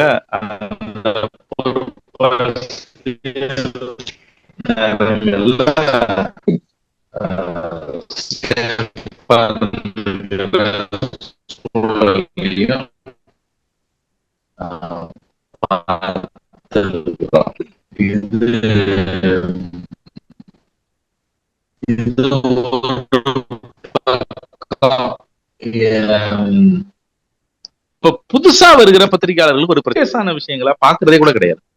உதாரணத்துக்கு சொல்லணும்னா, நான் ஜேர்னலிசம் முடிச்சுட்டு ஃபீல்டுக்கு வந்த உடனேயே போனோம். இப்ப ஹென்றி டிபேன் பத்திரிகையாளர்களுக்கான மனித உரிமை பயிற்சி நடத்தினார். தொடர்ந்து ஆண்டுதோறும் நடத்தினார். ஒரு 50 பேர் 100 பேருக்கெல்லாம் சட்ட பயிற்சி,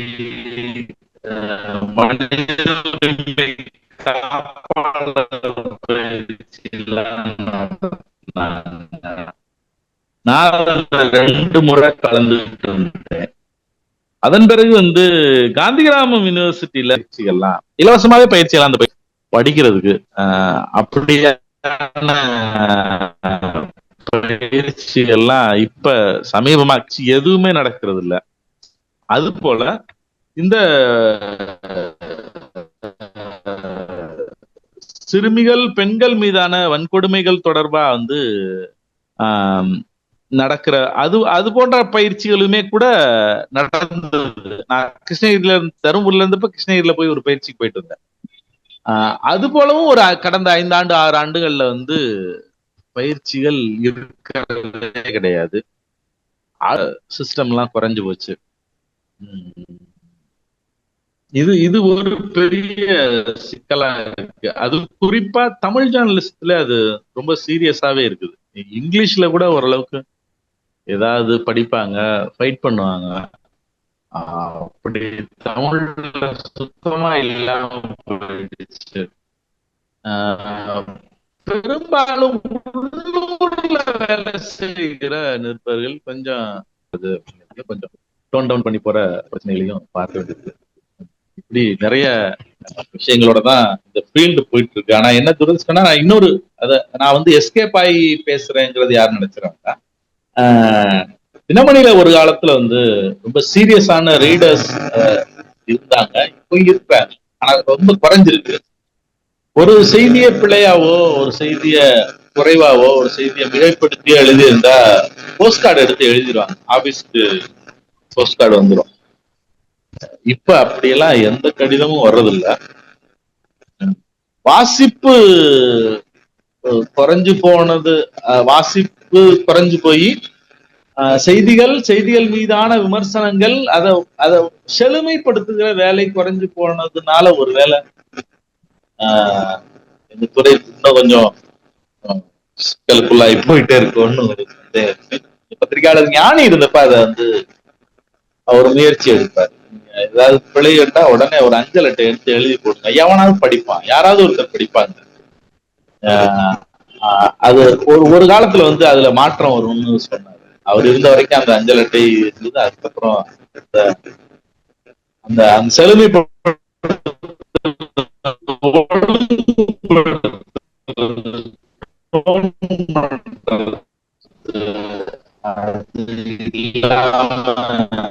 போயிடுச்சோங்கிற ஒரு சிக்கல்லதான்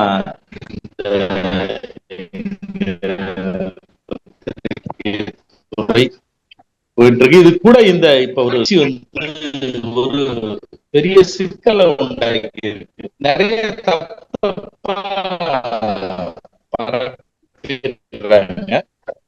அதுல வர்றதையும் சேர்த்து பாருங்க எல்லாம் சொல்றாங்க பாருங்க. இது நாளை பாருங்க அப்படியான விமர்சனங்களும் ஒரு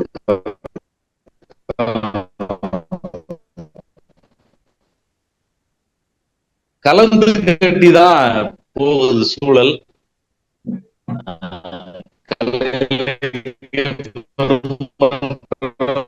போன்ற இடதுசாரி முற்போக்கு அமைப்புகள் இன்னும் கொஞ்சம் கூடுதலாக வேண்டிய அவசியத்தை அக்கறையும் நான் அதிலும் சேர்ந்து பணியாற்றி வருவேன் என்பதோடு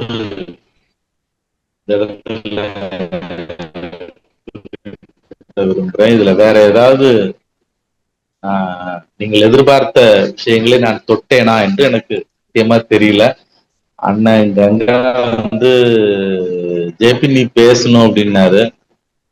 இல்லைன்னா என் தொடர்புடைய விஷயமா இருந்தா பரவாயில்ல.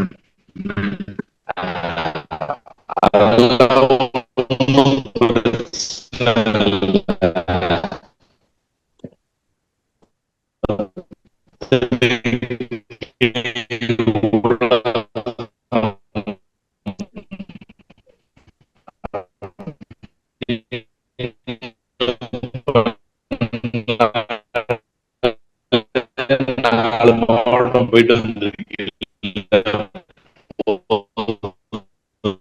பேச அப்படின்ட்டாரு. நண்பர்களே, நான் கிட்டத்தட்ட முடிக்கிறேன். இந்த கரூர்ல வேலை பார்க்கிறதுல இருந்து காலைக்கதிரில இருந்து அன்பார்ந்த தோழர்களே, இத்தனை இணையதள சிக்கல்களுக்கு மத்தியிலும் விடாமல் முயற்சி செய்து இணைந்து தனது பத்திரிகை சார்ந்த கள ஆய்வுகளை செய்து நலிவுற்ற மக்களை சந்தித்து அவர்களின் சமூக அவலங்களை மிக துல்லியமாக பட்டியலிட்டு அருமையாக சுருக்கமாக உரையாற்றியிருக்கின்றார்கள். சமூகத்தில் எத்தனை அவலங்கள் இருக்கின்றது, செய்திகளை இருட்டடிப்பு செய்து முதலாளித்துவத்தினுடைய பத்திரிகை கைக்கூலிகளாக நடமாடிக் கொண்டிருக்கக்கூடிய இந்த காலத்தில் அவர்கள் மத்தியிலும் துணிந்து செயல்படும் சாதாரண மக்களின் இன்னல்களை துல்லியமாக எழுதி செயல்பட்டு வரும் நமது ஜேபி அவர்களை செயல்பாடு ஆச்சரியம் அளிக்கிறது. அவர்களுக்கு ஜீவானாவா சிந்தனை பள்ளி கடமைப்பட்டிருக்கிறது. நன்றியினை தெரிவித்துக் கொள்கின்றோம். ரொம்ப நன்றி தோழர். இந்த நன்றி நன்றி. கடைசியா முடிக்கும் போதும் கட் ஆயிடுச்சு. சரி பிரச்சனை இல்லை, ஓரளவுக்கு பரவாயில்ல, சமாளிச்சிட்டீங்க. இது இந்த உரையாடலுடைய நிகழ்வினை விவாதிக்கவும் அதனுடைய கருத்துக்களை சொல்லவும் நம்முடைய நிகழ்ச்சியின் தலைவர் தோழர் KS அவர்களை விவாதத்தை தொடங்கி வைத்து உரையாற்றுமாறு அன்போடு அழைக்கின்றேன்.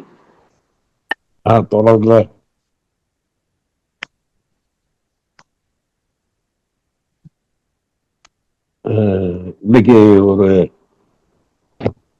ரொம்ப துரதிருஷ்டமா போயிடுச்சு. அந்த இதுல அவருடைய தொலைபேசியில் ஏற்பட்ட ஒரு தடங்கள், தொழில்நுட்ப தடங்கள்னால சரியான முறையில் அவரால் பிரசன்ட் பண்ண முடியல. அப்பப்ப இடையில கேட்ட சில தகவல்கள் தான், அது ஒண்ணுக்கு தொடர்ச்சியா தொகுத்து பார்க்கிற மாதிரி இல்லை. அது எல்லாருக்கும் என்னுடைய எல்லாருக்கும் அந்த மாதிரி தான் இருக்கும்னு நான் நினைக்கிறேன். இருந்தாலும் பரவாயில்ல, அவர் ஏதோ ஒரு முயற்சி பண்ணியிருக்காரு. அது தர்மபுரி அனுபவம், அந்த இளவரசம் திவ்யா அந்த ஜாதி மறுப்பு திருமணம் ஆதிக்க ஜாதி அந்த நடைபெற்ற சம்பவத்தை பற்றி சொல்லியிருக்காரு. அதே மாதிரி புதுக்கோட்டை வந்தது பின்னால வேங்கவேல் மட்டுமல்ல, பொதுவாக கிராமங்களில் இருக்கிற அந்த ஜாதி வேறுபாடுனால் வரக்கூடிய நெருக்கடிகள், மன உளைச்சல்கள், அந்த மக்கள் எனக்கு அவர் சொன்னது ஆச்சரியமா இருந்ததுங்கிறது. மற்ற மாவட்டம் கூட புதுக்கோட்டை ஒரு புதிய அனுபவமா இருக்கு. அவர்கள் இயல்பாக இந்த அவமானத்தை ஏற்றுக்கொள்கிறார்கள் சொன்ன ஒரு புதிய செய்தி. முத்தரையர் வர்சஸ் அந்த கம்யூனிட்டி தாழ்த்தப்பட்டவர்களுடைய அவர்களை நடத்துகிற விதம், கோயில் நுழைவு தடுத்து நிறுத்தப்படுவது, தேநீர் கடையில் இருக்கிற இரட்டை டம்ளர் முறை, இந்த மாதிரியான சில விஷயங்கள்ல நீண்ட காலமாக இருந்து வரக்கூடிய அந்த மக்கள் சகித்துக் கொள்வது மட்டுமல்ல, இது ஏன் என்று கூட புரியாத அளவுக்கு இருக்கிறார்கள் சொன்ன கருத்து அதிர்ச்சி அளிக்கக்கூடியதுதான். இந்த காலகட்டத்துல இன்னும் கூட சில கிராமப்புறங்களில் இந்த மனோபாவம் இருக்குதுங்கிறது தெரிஞ்சுக்கிறதுக்கு அவர் சொன்ன செய்தி ஒரு பயனுள்ள செய்தி. அது நான் ஜாதி சமூக அமைப்பு பற்றி நான் ஆய்வு செய்து எழுதிட்டு இருக்கிற புத்தகத்துக்கு இதெல்லாம் ஒரு புதிய அனுபவங்கள் தான், ஒரு தகவல்கள் தான். அதே மாதிரி போக்சோ வழக்குகள் பற்றி சொன்னது ஆச்சரியமா இருக்கு, அதிர்ச்சியா இருக்கு. அப்புறம் பொதுவாக தோழர் ஜேபி அவர்கள் அந்த சமூக அக்கறையுடன் அவங்க சில செய்திகளை மக்களுடைய அடிமைப்பட்டு கிடக்கிற மக்களுடைய அவலங்களை எடுத்து பேசுவது, செய்தியாக அனுப்புவது, அதில் முன்முயற்சி எடுத்ததுங்கிறதெல்லாம் ஒரு வரவேற்க வேண்டிய விஷயம், பாராட்ட வேண்டிய விஷயம். அதே மாதிரி இப்ப புதுக்கோட்டை திருச்சி எல்லையில் இருந்த அந்த கிராம தலைவர், தாழ்த்தப்பட்ட ஜாதியை சார்ந்தவர், இன்னும் வெட்டியான் வேலை, பிணமேறிக்கிற வேலையில் செய்யக்கூடியவர்களுடைய அனுபவத்தை அவர் சொன்னது, அது நானும் பத்திரிகையில படித்தேன். அதுவும் பொதுவாக தமிழ்நாட்டில் கூட பல கிராமங்களினுடைய நிலைமை. மொத்தத்தில் ஜேபி அவர்கள் சொல்லியிருக்கிற அந்த நல்ல அனுபவங்களை தான் சொல்லியிருக்காரு. பயனுள்ள கருத்துக்கள் தான். அது தொலைபேசி தடங்களின் காரணமாக இன்னும் பல பயனுள்ள செய்திகளை அவர் கொடுத்திருக்க முடியாது, தள்ளி போயிடுச்சு. இருந்தாலும் பரவாயில்ல. கரூர்ல இருந்த காலத்துல அந்த கரூர் தொலைக்காட்சியின் மூலமா சாயப்பட்டறை சுற்றுப்புற சூழல் பாதிப்பை பற்றி சொன்னது, அதே மாதிரி மணல் கொள்ளையை அமலப்படுத்துவதில் அந்த டிவி செய்த உள்ளூர் தொலைக்காட்சியில் கொண்டு வந்தது, இதெல்லாமே நாம் தெரிந்து கொள்ள வேண்டிய விஷயம். ஆபத்தான விஷயம் கூட துணிச்சலோடு அதை செயல்படுத்துவதில், அதை தகவலை சேகரித்து அதை மக்கள் மத்தியில் கொண்டு வருவதில் செயல்பட்ட தோழர் ஜேபி அவர்களுக்கு என்னுடைய நெஞ்சார்ந்த நன்றியும் வாழ்த்துக்களும் பாராட்டுகளும். மற்ற தோழர்கள் கருத்து சொல்லலாம்.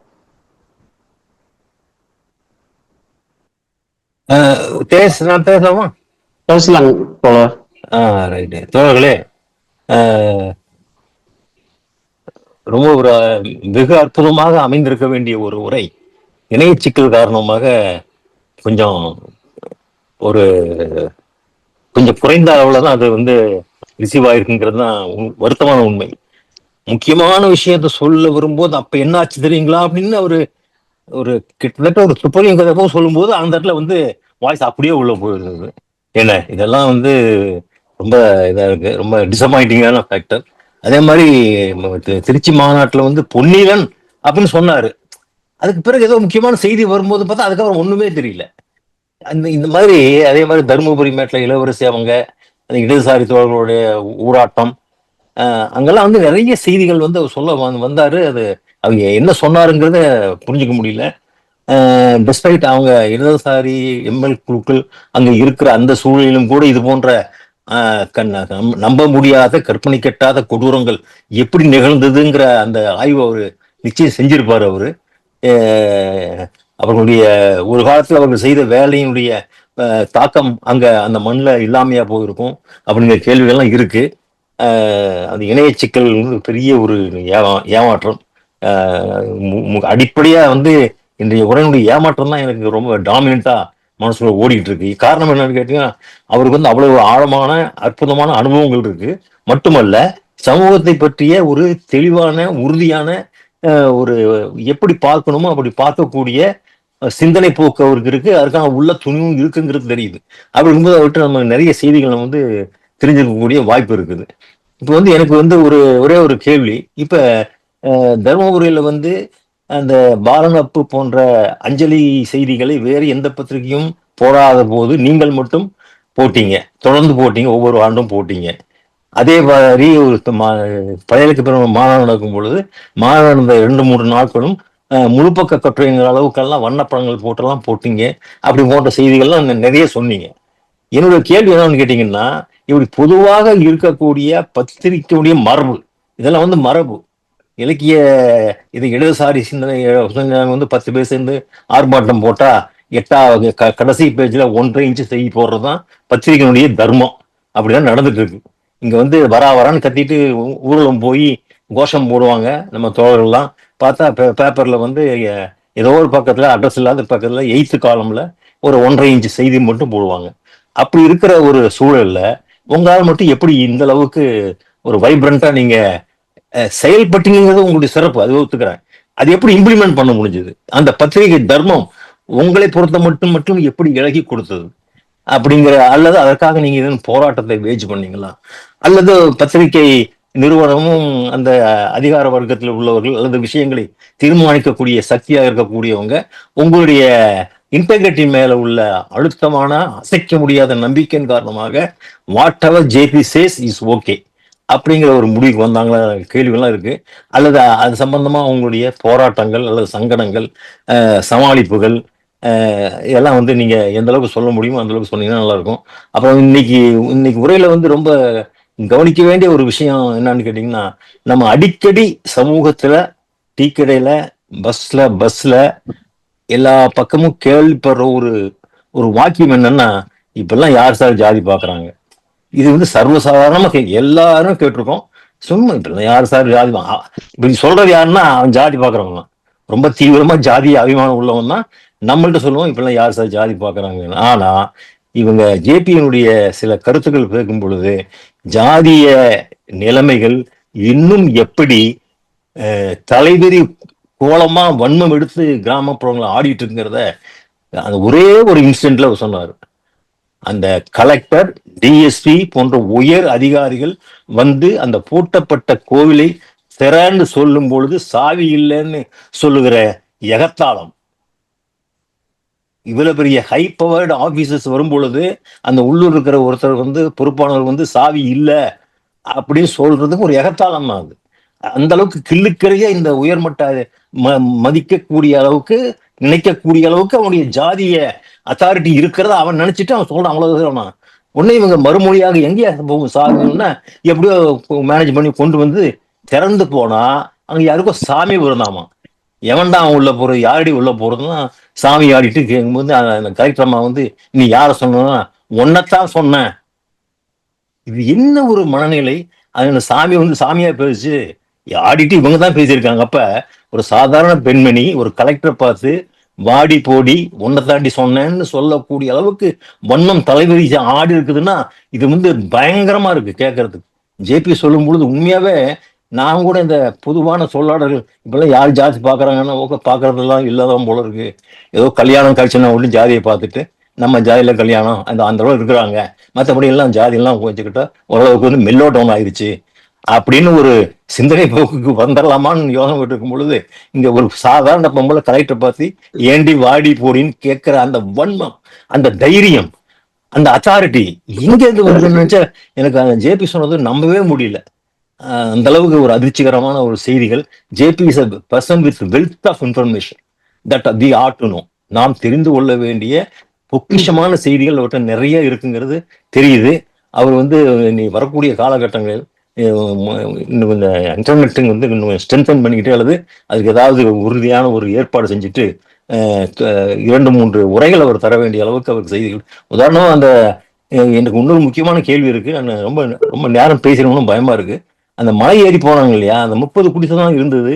அந்த 30 குடிசைல வந்து யானைகளுக்கு வந்து மின்வேலி அமைக்கல, சாதாரண பனை ஓலை வச்சு வேலியை வச்சும்போது யானை வந்து அப்படியே போயிட்டு இருக்குன்னா ஏன்னா நம்பவே முடியல நமக்கு. இது எப்படிடா இது அப்படின்னா அதாவது இவனும் அந்த மிருகத்தோட மிருகமா அல்லது என்ன சொல்றது, அந்த யானை இவங்களை பார்த்தா நம்மளாலதான் அப்படின்னு அது போயிட்டே இருக்கும் போல இருக்கு. அதெல்லாம் என்ன ஒரு மனநிலையை புரிஞ்சுக்க முடியல. அப்புறம் இன்னொன்று ஒரு உளவியல் எனக்கு தெரிஞ்சுக்க வேண்டியது ஜேபிக்கிட்ட இருந்து பர்டிகுலர்லி இந்த கேள்வி வந்து நம்ம முதன்மையாக முன்வைக்கிறேன். இவ்வளவு 30 வீடுகள் மட்டும் இருக்காங்க, எந்த விதமான அடிப்படையான வாழ்க்கைக்கான வசதிகள் அவங்களுக்கு இல்லை. இன்னும் சொல்ல போனா நகர்ப்புறத்தில் இருக்கக்கூடிய வசதிகளில் 1.25% கூட அவங்களுக்கு இல்லை. பெஸ்ட் எலிமெண்ட்ரியா வந்து எலக்ட்ரிசிட்டி இல்லை. அதே மாதிரி உங்களுக்கு இது மளிகை ஜாமான் போன்ற விஷயங்கள் வரணும்னா வாரத்துக்கு ஒரு தடவை கீழே ஒரு நடந்து வந்து வாங்கிட்டு போய் வாங்கணும். ஆனாலும் கூட அவங்க வந்து சமவெளிக்கு வர விரும்புறது இல்லை. ஆனா சமவெளியில் இருக்கிற பழங்குடியின மக்களுடைய வாழ்வுக்காக போராடக்கூடிய இயக்கங்கள் மலைவாழ் மக்களுக்கு இதெல்லாம் தரணும், கல்வி கொடுக்கணும், இது வேணும் அது வேணும் கேட்கும் பொழுது இப்படிப்பட்ட ஜாகிரபிக்கல் லொகேஷன்ல இருக்கிறவங்களுக்கு எந்த அரசாங்கம் தான் என்ன செஞ்சிட முடியும்? அவங்களுக்கு என்ன தனியாக ஸ்கூல் கட்ட முடியுமா அல்லது பஜார் ஏற்படுத்தி தர முடியுமா? இது போன்ற கேள்விகள்லாம் இருக்குது. இதெல்லாம் ரொம்ப சிக்கலான கேள்விகள். அது ஏன் வந்து அவங்க மலையை விட்டு கீழே இறங்கி வர விரும்புறது இல்லை? அது இந்த நவநாகரிக இந்த விஞ்ஞான உலகத்தினுடைய சௌகரியங்கள் லக்ஸுரியே வேண்டாம், அடிப்படையான சௌகரியங்கள், குறைந்தபட்சம் டூ வீலர் வச்சுக்கலாம், ஒரு சைக்கிள் வச்சுக்கலாம், சாலை வசதிகள் இது போன்ற இருக்கும் கூட ஏன் why they are not willing to come down அப்படிங்கிற ஒரு சில கேள்விகள் இருக்கு. அது சம்பந்தமா இப்ப பதில் இல்லை. அது சம்பந்தமா அவருடைய ஆப்சர்வேஷன், அந்த மக்களுடைய உளவியல் பத்தி ஏதாவது சிறப்பான தகவல் இருந்தா ஜேபி அவர்களை சொல்லும்படி கேட்டுக்கொள்கிறேன். இது வந்து it's not a question and answer. உங்களுடைய ஆப்சர்வேஷன், உங்களுடைய மனப்பதிவு என்ன அப்படிங்கறத பத்தி தான் அது. ரொம்ப சிறப்பான உரை என்று சொல்ல முடியாவிட்டாலும் சிறப்பான உரை தரக்கூடிய வல்லமை இருக்கிற ஜேபி அவர்களுக்கு நம்முடைய நன்றியும் வணக்கமும் வாழ்த்துக்கும். நன்றி தோழர்களே. நன்றி தோழர். மிக அருமையான ஒரு பின்னோட்டம். யதார்த்தத்தை அப்படியே மனசுல தோணுனதை அப்படியே சமர்ப்பித்தீர்கள். நன்றி. அடுத்து வேற தோழர்கள். வணக்கம் தோழர். பேசுங்க தோழர். பேசுங்க. ஜேபி அவர்களுக்கு முதலில் வாழ்த்துக்கள். ஒரு 10 வாரத்துக்கு கதை வந்துட்டு வார வாரம் தொடரும் போட்ட மாதிரி நீங்க சொன்ன அத்தனை செய்திகளுமே தொடரும் அப்படிங்கிற மாதிரி நின்றுட்டு இருக்கு. முக்கியமானது வரும்போது கேட்காம போயிருச்சு. அதனால நீங்க இன்னும் ஒரு 10 வாரமோ ஒரு 20 வாரமோ வந்து பேசணும். அந்த அளவுக்கு உங்ககிட்ட செய்திகள் இருக்கு. அப்புறம் அந்த மலைவாழ் மக்களை பத்தி சொன்னீங்கல்ல, நான் அப்படியே சின்ன வயசுக்கு கேரளாவுக்கு போயிட்டேன். எங்க அப்பா ஊரு, அம்மா ஊரு, அவங்கெல்லாம் வந்து ஒட்டப்பாலம், பாலக்காடு, ஒட்டப்பாலம், அங்க மாயனூர் அங்கதான் இருக்காங்க. இங்கிருந்து ஊர்ல இருந்து போகும்போது நடந்துதான் போவோம். ஒட்டப்பாலம் போய் இறங்கி ஆத்த கடந்து நடந்தே போவோம் எங்க பாட்டி வீட்டுக்கு, அம்மம்மா வீட்டுக்கு. திருப்பி அங்க 2 நாள் இருந்துட்டு திருப்பி அங்கிருந்து ஒரு 4 கிலோமீட்டர் எங்க அப்பாவோட வீடு, அங்க போவோம். அங்க எங்க அத்தையெல்லாம் இப்படிதான் நீங்க சொன்ன மாதிரிதான் நெல்லெல்லாம் வேக வச்சு மில்லுக்கு கொண்டு போய் அரைக்கிறதுக்கு வந்து பஸ்ல போகணும்னா சுத்தி போகணும். அப்போ இவங்க எப்படி நடந்து போனா அந்த குன்றை தாண்டி போகணும்னா மழை பெஞ்சா ஒழுகும். அந்த தண்ணி போற வழி இருக்குல்ல அந்த குன்றுல, அந்த தண்ணி போய் போய் ஒரு வழி மாதிரியா இருக்கும். அந்த வழியா தான் நடந்து போவாங்க. நாங்களும் பஸ் விட்டு இறங்கி அந்த வழியாவே நடந்து போய் எங்க வீட்டுக்கு போவோம். அந்த ஞாபகம் எல்லாம் எனக்கு இப்போ மறுபடியும் வந்துட்டே இருக்கு நீங்க சொன்னதையும், இந்த மலைவாழ் மக்களை பத்தி சொன்னது. அப்புறம் இன்னொன்னு, அந்த காவிரி அளவீடு பத்தி சொன்னீங்கல்ல, காவிரி தண்ணி நம்ம வந்து யாருக்காவது ஏதாவது கொடுக்கறதுனா கொடுக்குற இடத்துல நம்ம இருந்தோம்னா கொடுக்கறவங்களுக்கு வந்து நம்ம முடிவு பண்றதுதான் எவ்வளவு கொடுக்கறதுன்னு. ஒரு சின்ன குழந்தையில இருந்தே நம்மளுக்கு அந்த பழக்கம் இருக்கு. கொடுக்கறவங்களுக்கு கொஞ்சம் தான் கொடுப்போம். ஏன்னா நான் கொடுக்கறதாண்டா உனக்கு அப்படிங்கிற மாதிரிதான் இருக்கும். அதாவது ஒரு தனி மனிதனுக்கு வந்து அப்படி இருக்குதுன்னா ஒரு அரசாங்கமே அப்படிதான் பண்ணிட்டு இருக்கு அப்படின்னு நினைக்கும் போது ஆச்சரியமாவும் இருக்கு, என்ன சொல்றது, பயமாவும் இருக்கு. இது இப்படியே தொடருமோ அப்படின்னு சொல்லிட்டு, ஏன் இதுக்கு இன்னும் யாரும் ஸ்டெப் எடுக்காம இருக்காங்க அப்படின்னு. ரொம்ப நல்லா இருந்துச்சு. வாழ்த்துக்கள் தோழர். நன்றி. நன்றி தோழர். அருமையாக ரசித்து இயற்கையோடு இந்த உரையையும் இணைத்து பின்னி பிணைந்து உங்களுடைய பின்னோட்டம் அருமையாக அமைந்தது. மிக்க நன்றி தோழர். வேற தோழர்கள்.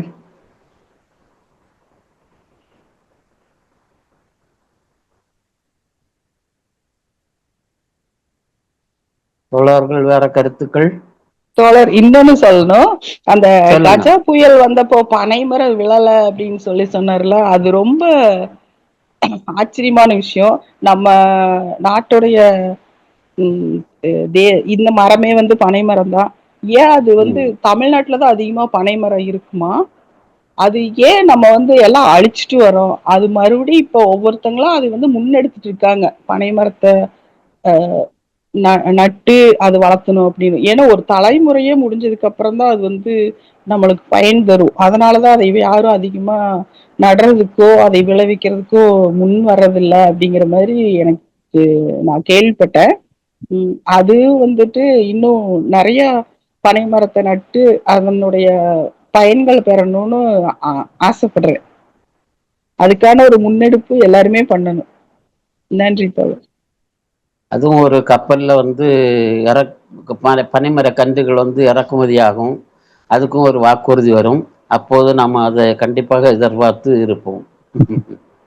நன்றி. அடுத்த தோழர்கள்.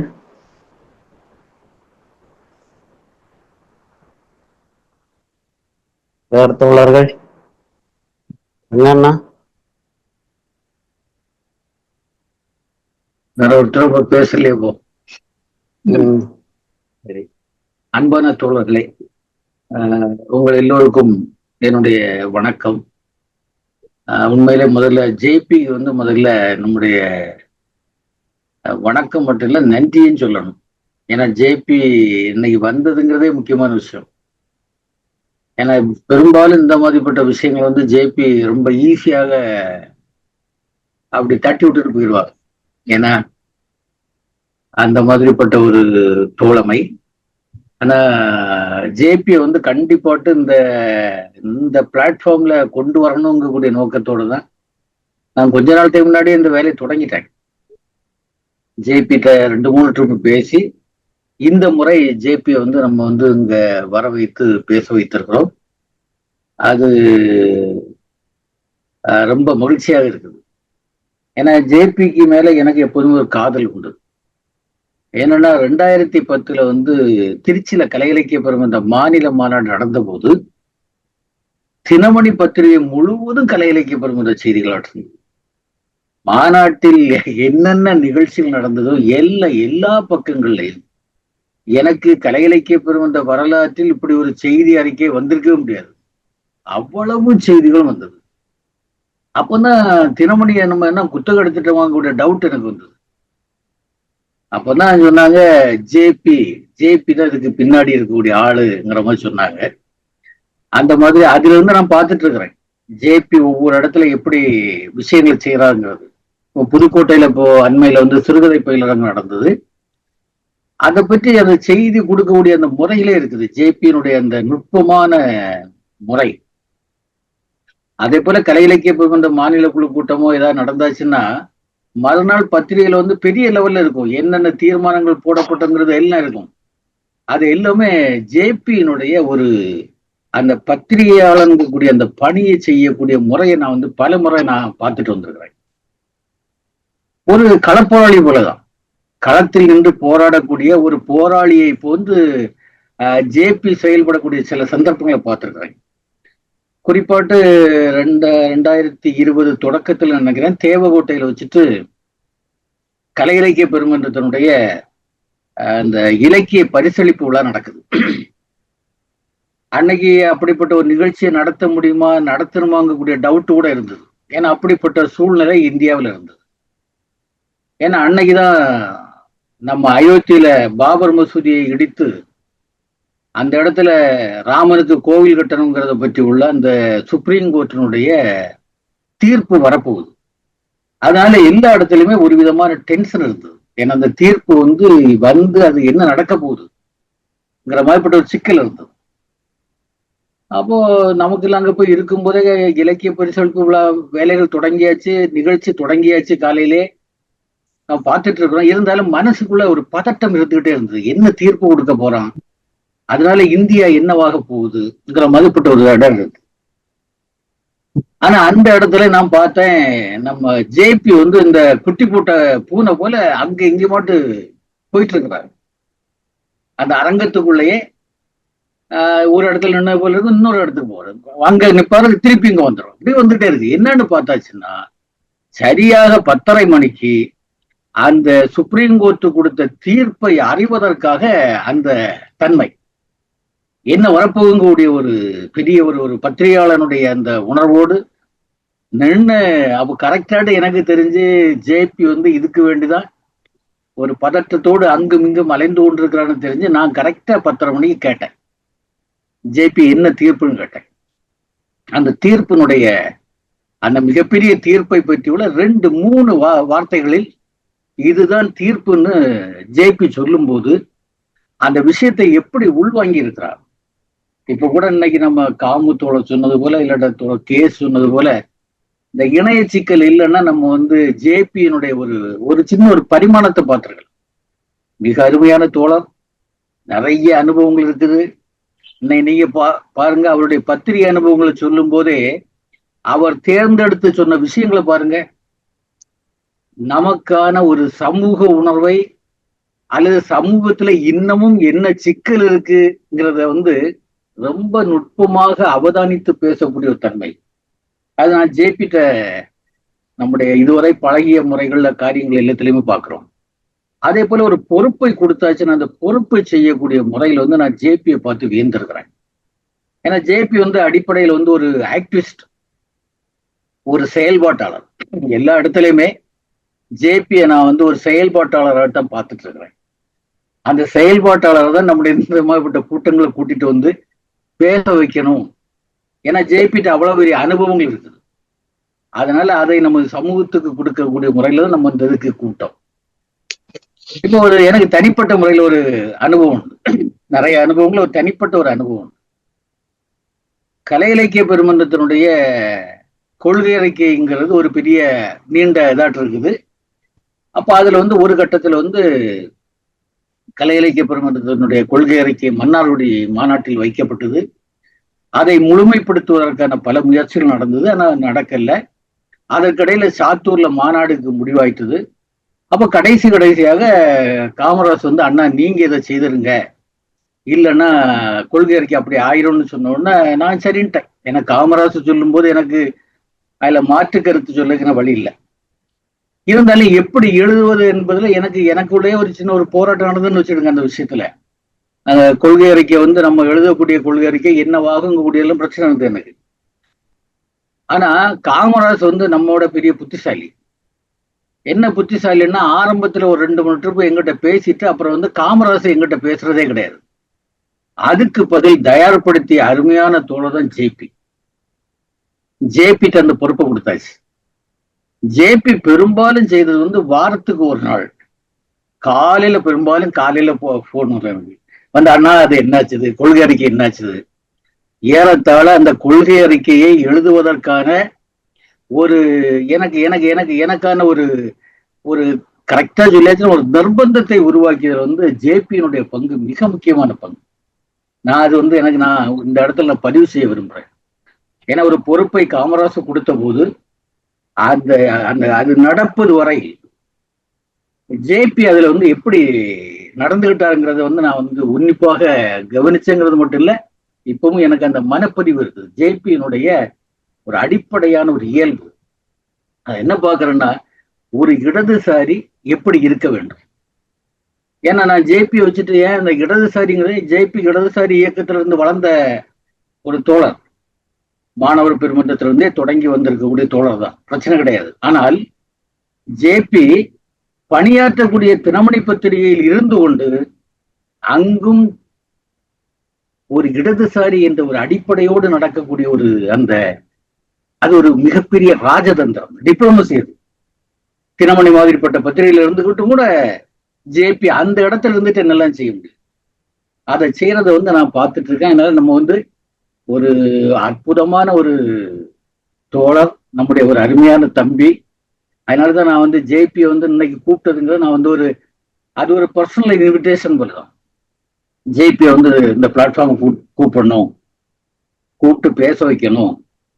அப்பதான் முதல்ல வந்து பத்திரிகை உலகம்னு பேசிட்டு, அதுக்கு பிறகு இன்னும் நிறைய பிரச்சனைகள் இருக்குது, அதை பற்றி எல்லாம் பேசலாம் என்று இது பண்ணோம். அந்த இணையம் வந்து ஒரு வேளை கை கொடுத்திருந்தோன்னா இந்த இன்னைக்குள்ள இந்த உரையே இன்னொரு வகையில் இருந்திருக்கும்.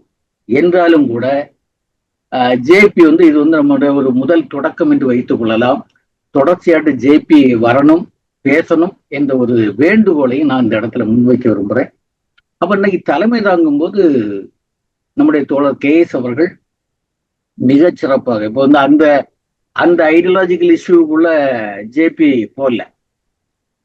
ஆனால் நம்ம தோழர் KS அவர்கள் பத்திரிகை சுதந்திரம் எப்படிப்பட்டது, பத்திரிகை சுதந்திரம் என்பது கருத்து சுதந்திரத்தோடு இணைந்தது.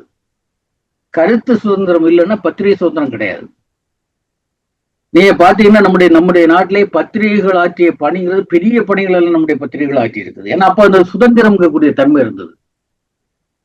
356 பிரிவின் கீழே வந்து டிஸ்மிஸ் பண்ணப்பட்ட NT ராமராவனுடைய மந்திர சபை டிஸ்மிஸ் பண்ணப்பட்ட பிறகு ஒரு 10 நாட்களுக்குள்ளே அவரை திருப்பி ரீஇன்ஸ்டேட் பண்ண வேண்டிய கட்டாயம் வந்தது என்று சொன்னால் அன்றைக்கு பத்திரிகை உலகம் அப்படி இருந்தது. அந்த அன்டெமோக்ராட்டிக் அந்த விஷயத்தை பத்திரிகைகள் இந்தியா முழுவதும் இது பண்ணும்போது அரசாங்கத்துக்கு வேற வழி இல்லை. ராஜீவ்காந்தியினுடைய அரசாங்கம் அதுல வந்து இது பண்ணாங்க. அதே போல காஷ்மீர் அரசாங்கத்தை டிஸ்மிஸ் பண்ண போதும் கூட பத்திரிகை உலகம் அந்த அளவுக்கு பணியாற்றியது. ஏன்னா ஃபோர்த் எஸ்டேட் என்று சொல்லுவது அந்த இடத்துல தான் இருக்குது. பத்திரிகைகள் இல்லை என்று சொன்னால் நமக்கு மிகப்பெரிய பிரச்சனை. கழிஞ்ச ஒரு 10 வருஷமா நம்ம பார்த்துட்டு இருக்கோம். பத்திரிகைகளுடைய கழுத்து நெரிக்கப்பட்டு இருக்கக்கூடிய காலத்தில் என்ன ஆகுதுன்னா செய்திகளே கிடையாது. இந்த அண்மை காலத்துல நமக்கு நல்ல காலம் சோசியல் மீடியா உருவானாலும் தப்பி பொழைச்சிருக்கிறோம். பல செய்திகள் சோசியல் மீடியா மூலம் தான் வருது. பெரிய பெரிய பத்திரிகைகள் கூட செய்திகளை வெளியிடுவதில் சிக்கல் இருக்குது. ஏன்னா பத்திரிகைகளுடைய கழுத்தை நெரித்து வைத்திருக்கிறார்கள் ஆளும் ஒன்றிய அரசும் அதனுடைய ஆட்களும். அப்ப அந்த ஒரு விஷயத்த நம்முடைய கேஎஸ்னுடைய ஒரு உரை அது ஒரு அந்த பிளாட்ஃபார்மை பற்றி அந்த அந்த அந்த இஷ்யூவை பற்றி நமக்கு ஒரு சரியான ஒரு விஷயத்தை கொண்டு வந்தது. அதே போல நமக்கு இந்த நிகழ்ச்சியில் தமிழ்தாய் வாழ்த்த சைமன் பாடியது. சந்திரசேகர் ஜீவாவை பற்றி ஒரு அருமையான பாடல், ஒரு புதிய பாடலை பாடினார். அதே போல லாசியா அருமையான 3 கவிதைகள், சமூக உணர்வு ததும்பக்கூடிய கவிதைகளாக இருக்குது. நல்ல வளர்ந்து வரக்கூடிய மிகுந்த ஆற்றல் மிக்க ஒரு கவிஞராக அவர் நமக்கு தென்படுகிறார். அது மட்டுமல்ல, எனக்கு இன்றைக்கு உரை முடிந்த பிறகு, ஜேபியினுடைய உரை முடிந்த பிறகு லாசியா பேசிய அந்த இதுல பார்க்கும்போது லாசியா கவிஞர் மட்டுமல்ல, ஒரு ஆழமான சிந்தனையும் கொண்ட அருமையான தோழர் என்பதை அவர் இங்கு நமக்கு காட்டியிருக்கிறார். அதே போல இந்த நிகழ்ச்சி ஒருங்கிணைப்பு ஜார்ஜ் இன்னைக்கு உண்மையிலே தம்பி விக்டர் தான் இந்த நிகழ்ச்சியை ஒருங்கிணைக்க வேண்டும். ஆனா அவன் சாயங்காலம் 5 மணிக்கு ஒரு மெசேஜ் போட்டு விட்டான், அண்ணா எனக்கு அங்க ஆபீஸ்ல வேலையும் கூட்டமுமாக மாறி மாறி இதாட்டு இருக்குது, இன்றைக்கு எனக்கு ஒருங்கிணைப்பு செய்ய முடியாது என்று சொன்ன அந்த செய்தியை பார்த்த உடனே நான் ஜார்ஜை தான் கூப்பிட்டேன். அவன் அண்ணா நான் பார்த்துக்கிட்டேன்னு சொன்னான். ரொம்ப சிறப்பாக அந்த ஒரு அரை மணி நேரத்திற்குள் இந்த கூட்டத்தை ஒருங்கிணைப்பதற்கான ஒரு தன்னுடைய அந்த உணர்வுகளையும் கருத்துக்களையும் திரட்டி கொண்டு மிக அருமையாக தம்பி ஜார்ஜ் ஒருங்கிணைத்த ஒரு அழகை நம்ம பார்த்தோம். அதே போல இன்னைக்கு இந்த நிகழ்ச்சியில் இன்னைக்கு நிறைய தோழர்கள் கலந்துக்கிட்டாங்க. குறிப்பாக தனம் சிதம்பரநாதன் அவங்கெல்லாம் நம்ம நிகழ்ச்சிக்கு ஆரம்ப காலத்துல தொடர்ச்சியாட்டு வந்துட்டு இருந்தவங்க. ஆரம்ப காலங்கள்ல அதுக்கு நீண்ட காலத்துக்கு பிறகு அவங்க வந்திருக்கிறாங்க. அதே போல ஒரு நிவேதான்னு ஒரு அருமையான தோழர், இளம் தோழர், அவங்க வந்திருந்தாங்க. செல்வி மரம் வந்திருந்தாங்க. அப்புறம் அண்ணன் TS நடராஜன், கவிஞர் கலியமூர்த்தி ஆரம்பத்தில் வந்திருந்தார். அதே போல அருமையான நம்முடைய தோழர் சேகரன், மூத்த தோழர், அவரும் ஒரு வகையில் ஒரு பத்திரிகையாளர் மாதிரிப்பட்ட ஒரு அருமையான தோழர் தான். மிகச்சிறந்த கருத்துக்களை, மிகச்சிறந்த சிந்தனைகளை கொண்டு நடக்கக்கூடிய அருமையான தோழர் அவர் வந்திருந்தாரு. அதே போல பேராசிரியர் ராமச்சந்திரன் வந்திருந்தார். அதே போல நம்முடைய தோழர் VP குணசேகரன் அவர்களும் இந்த நிகழ்ச்சியில வந்திருக்கிறாங்க. தம்பி இதயராஜா, நம்ம தூய சவேரியார் கல்லூரியில் உள்ள பேராசிரியர் வந்திருந்தாங்க. அதே போல அருமை தோழர் சின்ன கண்ணன் தர்மபுரியிலிருந்து அவங்க வந்திருந்தாங்க. இதே போல நம்முடைய முகநூல் நிரலையும் நிறைய தோழர்கள் கலந்து கொண்டார்கள். எனவே இந்த நிகழ்ச்சி ஒரு வகையில ஜேபி பேசியது நமக்கு ஒரு, நான் முதலில் சொன்னது போல ஒரு நல்ல ஒரு தொடக்கம். தொடர்ச்சியாக ஜேபி வர வேண்டும். ஏன்னா இது ஒரு சிந்தனை களம் போல, ஒரு ஐடியாலஜிக்கல் பிளாட்ஃபார்ம் தானே. நம்ம மாறி மாறி பேசுவதும் நமக்கிடையில் சில கருத்துக்களை உருவாக்குவதற்கான ஒரு வாய்ப்பாக இது அமைகிறது. அந்த வகையில இதுல கலந்து கொண்ட எல்லா தோழர்களுக்கும் மெய்நிகர் மேடையிலும் அதுபோல முகநூல் நிரலிலும், ஏன்னா நம்முடைய நிகழ்ச்சிகள் முகநூல் நிரலை ஒரு முக்கியமான பங்கை வகிக்கிறது. ஜீவானாவ சிந்தனை பள்ளி, அதே போல சிங்காரவில் சித்தாந்த பள்ளி, அதே போல என்னுடைய பக்கமான SK கங்கா பக்கம், அதே போல கண்ணன் கங்கா, இந்த 4 பக்கங்களில் நம்முடைய நிகழ்ச்சி இங்க நடக்கும் போதே பரப்பாகி கொண்டிருக்கிறது. நிறைய தோழர்கள் பார்க்கிறார்கள் என்பது நமக்கு ஒரு முக்கியமான விஷயம். நிகழ்ச்சி நடக்கும்போது பார்க்கிறார்கள் என்பது மட்டுமல்ல, அதற்கு பிறகும் பார்க்கிறார்கள். கழிந்த கூட்டம் நம்முடைய திருமுருகன் காந்தி பேசிய கூட்டத்திலிருந்து 500க்கு மேல பார்வையாளர்கள் பார்த்திருக்கிறார்கள். அதே போல டெரன்ஸ் சாமுவலுடைய தத்துவ உரையாடலையும் கூட 500 பேருக்கு மேல் பார்த்திருக்கிறார்கள். சார்வாகத்தில் பிராமண எதிர்ப்பு என்ற தலைப்பில் நடைபெற்ற அந்த உரையாடல் வெளியே பல தோழர்கள் பார்க்கக்கூடிய ஒரு விஷயமாக இருந்திருக்கிறது. அந்த வகையில முகநூல் நேரலையை பார்க்கக்கூடிய தோழர்கள், அந்த சமயத்தில் மட்டுமல்லாமல் அதற்கு பிறகும் நம்முடைய அந்த பக்கங்களில் வந்து பார்க்கக்கூடிய தோழர்கள் நிறைய பேர் இருக்கிறாங்க. அவங்க அப்படி எல்லா தோழர்களுக்கும் ஜீவனாவ சிந்தனை பள்ளியின் சார்பில் அன்பான வணக்கங்களையும் வாழ்த்துக்களையும் தெரிவிப்பதோடு, அதுபோல இறுதியாக நிறைவு பாடல் பாடவிருக்கக்கூடிய அருமை தோழர் சைமனுக்கும் என்னுடைய அன்பை தெரிவித்து முடிக்கின்றேன். நன்றி, வணக்கம். சரி அண்ணா, நிறைய பாடல் போயிடலாமா? ஆமா, வேற யாரும் பேசுறாங்கன்னு கேட்டுக்க. வேற ஏதாவது பேசுறாங்களா? அவங்க ஜேபி ஏதாவது பதில் சொல்லுவாங்களா?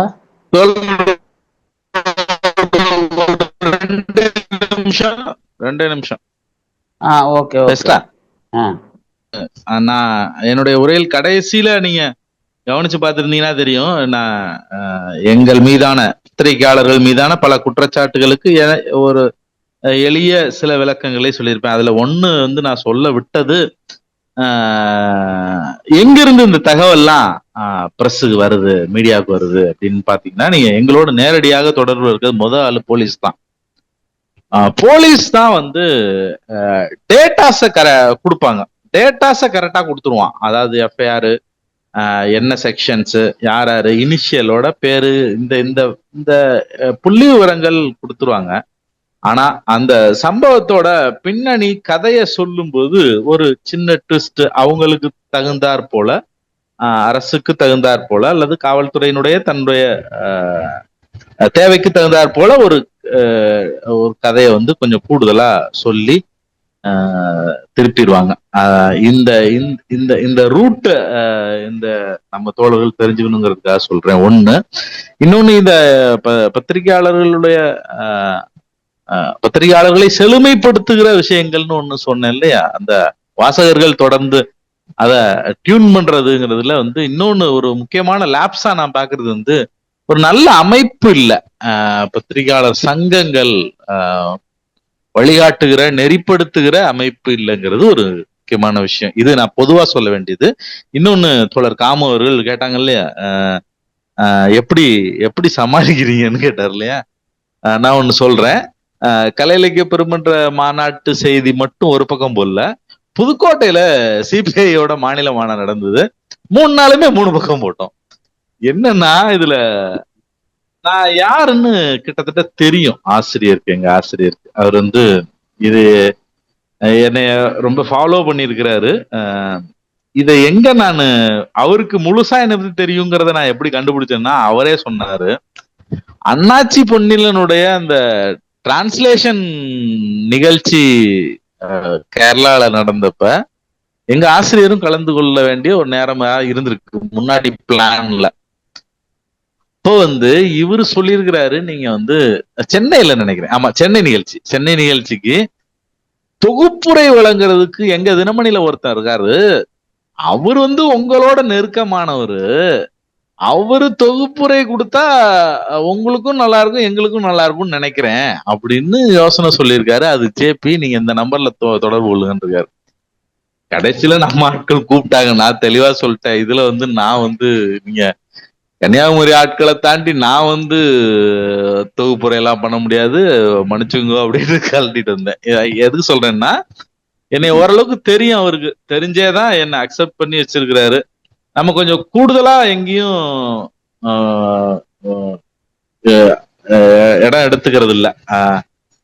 என்னுடைய ஸ்கிரிப்ட்ல வந்து ஸ்கிரிப்ட் என்னவோ அது இருக்கும், அவ்வளவுதான். அந்த நம்பிக்கையில அவரோட அந்த உறவு தொடருது. என் ஊர்ல இப்ப நான் புதுக்கோட்டையில வேலை செய்யறேன்னா, புதுக்கோட்டையில ஒரு நல்ல கோவில் திருவிழா நிகழ்ச்சி நடந்துன்னா அந்த அந்த நல்ல படத்தை தேடி பிடிச்சு கலெக்ட் பண்ணி போடுவேன். இப்ப லேட்டஸ்டா புவனேஸ்வரி அம்மன் கோவில்னு ஒரு கோவிலோட கும்பாபிஷேகம் நடந்தது. யாருமே போடாத புவனேஸ்வரி கோவிலோட ஹிஸ்டரிய தேடி பிடிச்சு போட்டேன். அந்த சாமியார்கள் யாரு, அவரை வர சொல்லுங்க, இதெல்லாம் எங்க தேடினாருன்னு கேட்டாங்க.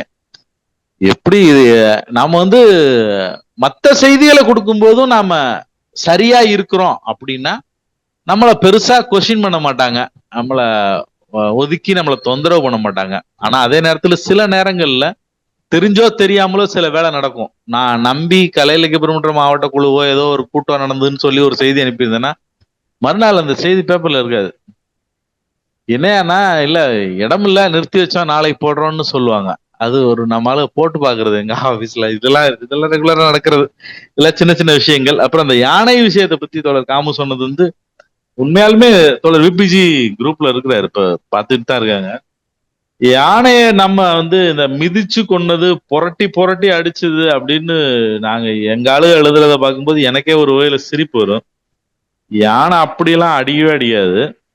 ரொம்ப ரேரா யானை தாக்குதல் அப்படிங்கிறது எப்ப நடக்கும்னா, அது குட்டியோட ஒரு இடத்த கடந்து போகும்போது யாராவது குறுக்க வந்தாங்கன்னா அவங்களால ஒருவேளை தன் குட்டிக்கு ஏதும் பாதிப்பு ஏற்பட்டுருமோங்கிற பயத்துல சில ரியாக்ஷனை காமிக்குமே தவிர அதெல்லாம் தவறான பில்டப். நீங்க வீடியோ காட்சிகள்ல கேரளா தோழர் கூட யாரோ இருக்கிறாங்க, கேரளா வீடியோக்கள், யானை சம்பந்தப்பட்ட வீடியோக்கள்லாம் எடுத்து பாத்தீங்கன்னா இந்த மிதிச்சு சதக்குன்னு மிதிச்சு கொண்டது மாதிரியான வீடியோ ஒண்ணு கூட பார்க்கவே முடியாது. உதைக்கும், தள்ளும், தூக்கி எறியும். இப்ப இவன் இந்த கதையை எங்க பார்த்து எழுதுனான்லாம் நான் கேட்டு சண்டை போட்டிருக்கேன். நான் வந்து தருமபுரியில வேலை பார்க்கும் போது அங்க எடிஷன்ல ரிப்போர்ட்டிங் சீஃப் நான். அப்படி இருக்கும்போது கிருஷ்ணகிரி ரிப்போர்ட்டர் அனுப்புவாரு, யானைனால ரொம்ப தொந்தரவா இருக்குது, அது எப்படி என்ன தொந்தரவுன்னு கேட்டா அவருக்கு எனக்கு பெரிய சண்டையெல்லாம் வரும். அப்ப நமக்கு பொதுவான பார்வையில வந்து எனக்கு இந்த நடுவுல கூட யாரோ ஒரு தோழர் மிருகம்னு கூட, நான் மிருகம்ங்கிற சொல்லலாம் பெரிய உடன்பாடுலாம் கிடையாது. அதுவே மிருகம்லாம் சொல்ற வேண்டியது. உண்மையில சொல்லணும்னா அங்கதான் பிரச்சனையே இல்லை, அவங்க நல்லா இருக்காங்க. நம்ம மனுஷங்க தான் நம்ம ரொம்ப நாகரீக எல்லாம் தெரிஞ்சு அந்த அறிவு பகுத்தறிவு 7, 8ன்னுலாம் சொல்றோம்னா நம்ம கிட்ட இருக்கிற எந்த டிஸ்கிரிமினேஷன், எந்த பிரச்சனை, எந்த பாகுபாடும், எந்த வன்மமும் இல்லாத இயற்கை சார்ந்த விலங்கினங்கள் அவங்ககிட்ட இருக்கிறத பார்க்கிறோம். இது நாம கலை இலக்கிய பெருமன்றம் சுற்றுச்சூழல் நம்ம பிரிவுகளையும் வச்சு நம்ம செயல்படுறோங்கிறதுனால இதை நான் மீண்டும் குறிப்பிட வேண்டியிருக்கிறது. மற்றபடி இன்னொரு விஷயம் என்னன்னா, நான் அப்படி பெருசா சாதிச்சுட்டதா எனக்கு பெரிய மன வருத்தம் உண்டு. ஏன்னா தினமணிலேயே மட்டுமே இப்ப வர்ற மார்ச் முடிஞ்சா எனக்கு வந்து 20 வருஷம் சர்வீஸ் முடியுது. ஆனா எந்த பிரேக்கிங்கும் பெருசா பண்ணல. நம்ம பெரிய கட்டுரைகள் இதுல பெரிய இந்த வேங்கை வேலை பத்தி இவ்வளவு சொன்னேன், தினமணியில பெருசாலாம் என்னால ரெக்கார்ட் பண்ண முடியல.